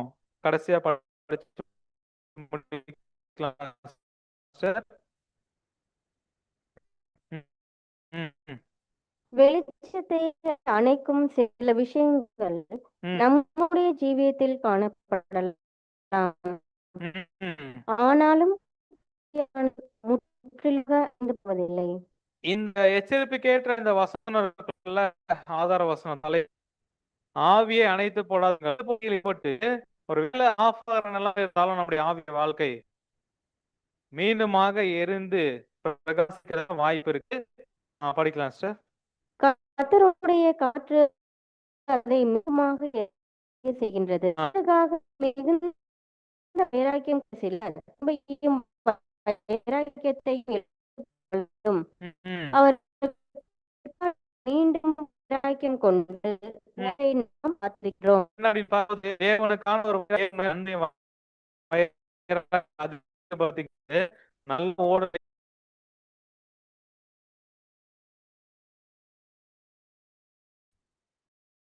சத்தியத்துக்காகவும் கர்த்தருக்காகவும் நம்முடைய அன்பு, அடுத்து நம்முடைய பரிசுத்தம்,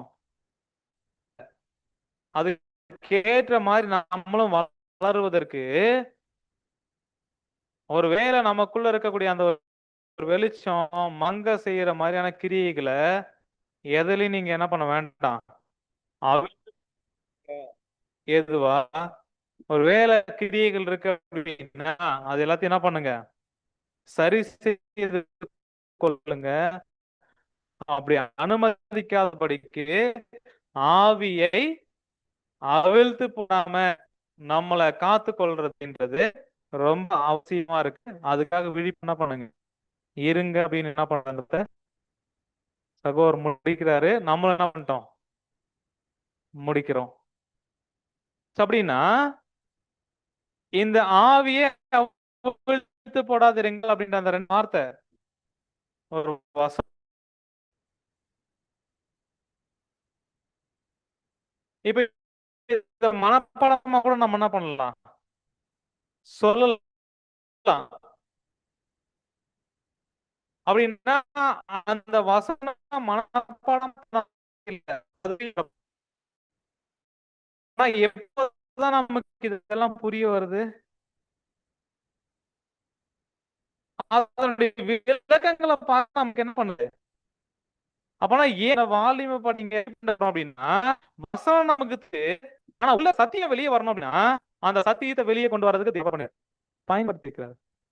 அப்ப 7ஆம் தூதன் அப்படி இந்த காலத்துக்குரிய ஒரு சத்தியம் வெளியே வருது அப்படின்னா அவருடைய விளக்கங்களை வச்சு பார்க்கும்போது அப்பனா இந்த வசனம் இப்படிப்பட்ட ஒரு எச்சரிப்பை கொடுக்குதா? அப்ப இந்த வசனம் நம்ம வாழ்க்கையில எப்படி நிறைவேறணும்? இதுக்காகதான் வால்யூம் ரீப்ரிண்ட் படிங்கன்னு சொல்றாங்க. சகோதரர் சொல்லி இருக்கிறாங்க கூட அதுக்கான சகோதரர்கள் ஆங்கிலத்துல வந்து ஸ்டடீஸ் இந்த ஸ்கிரிப்சர்ஸ் வச்சிருக்காங்க. இதுக்கு ஒரு விஷயம் இல்ல அப்படின்னா பைபிள் இங்க ஓரம் வச்சுட்டு வெறும் வால்யூம் ரீப்ரிண்ட் படிங்க அப்படின்னு யாரும் என்ன பண்ணல சொல்லல. பைபிள் நமக்கு புரியணும், அதுக்குள்ள இருக்க சத்தியம் வெளியே வரணும் அப்படின்னா அதுக்கு சப்போர்ட்டா இந்த காரியங்கள்லாம் இருக்குன்றதுனால என்ன பண்ணலாம், இத சேர்த்துக்கலாம், இதை எடுத்துக்கொள்ளலாம். இன்னும் தேவனுக்காக நம்ம என்ன பண்ணலாம், வாழ்றதுக்கான எல்லா வழிமுறைகளும் இதுல நமக்கு என்ன பண்ணோம் கிடைக்கும் அப்படின்னு ஒரு காரியத்தோட பொறுமையோட கேட்டவர்களை தேவனாமே ஆசீர்வதிப்பாராக. இந்த வாய்ப்பை கொடுத்த நம்முடைய பிதாவாகியவனுக்கு நம்முடைய ஆண்டவராகிய இயேசு கிறிஸ்துவுமாக நன்றிகளையும் சொல்லி மேறெடுத்துக் கொள்வோம். ஆமென்.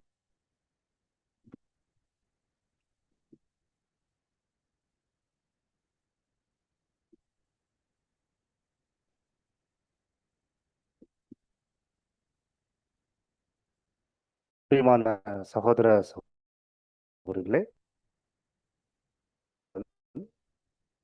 அந்த ஏற்ற கால சத்தியத்தை நமக்கு பலவிதமான கோணத்துல கொடுப்பார். பங்கு பங்காகவும் வகை வகையாகவும் திருவுளம் பற்றின தேவன் இந்த கடைசி காலத்துல குமாரனாக இயேசு கிறிஸ்து மூலமாக அவளுடைய வலது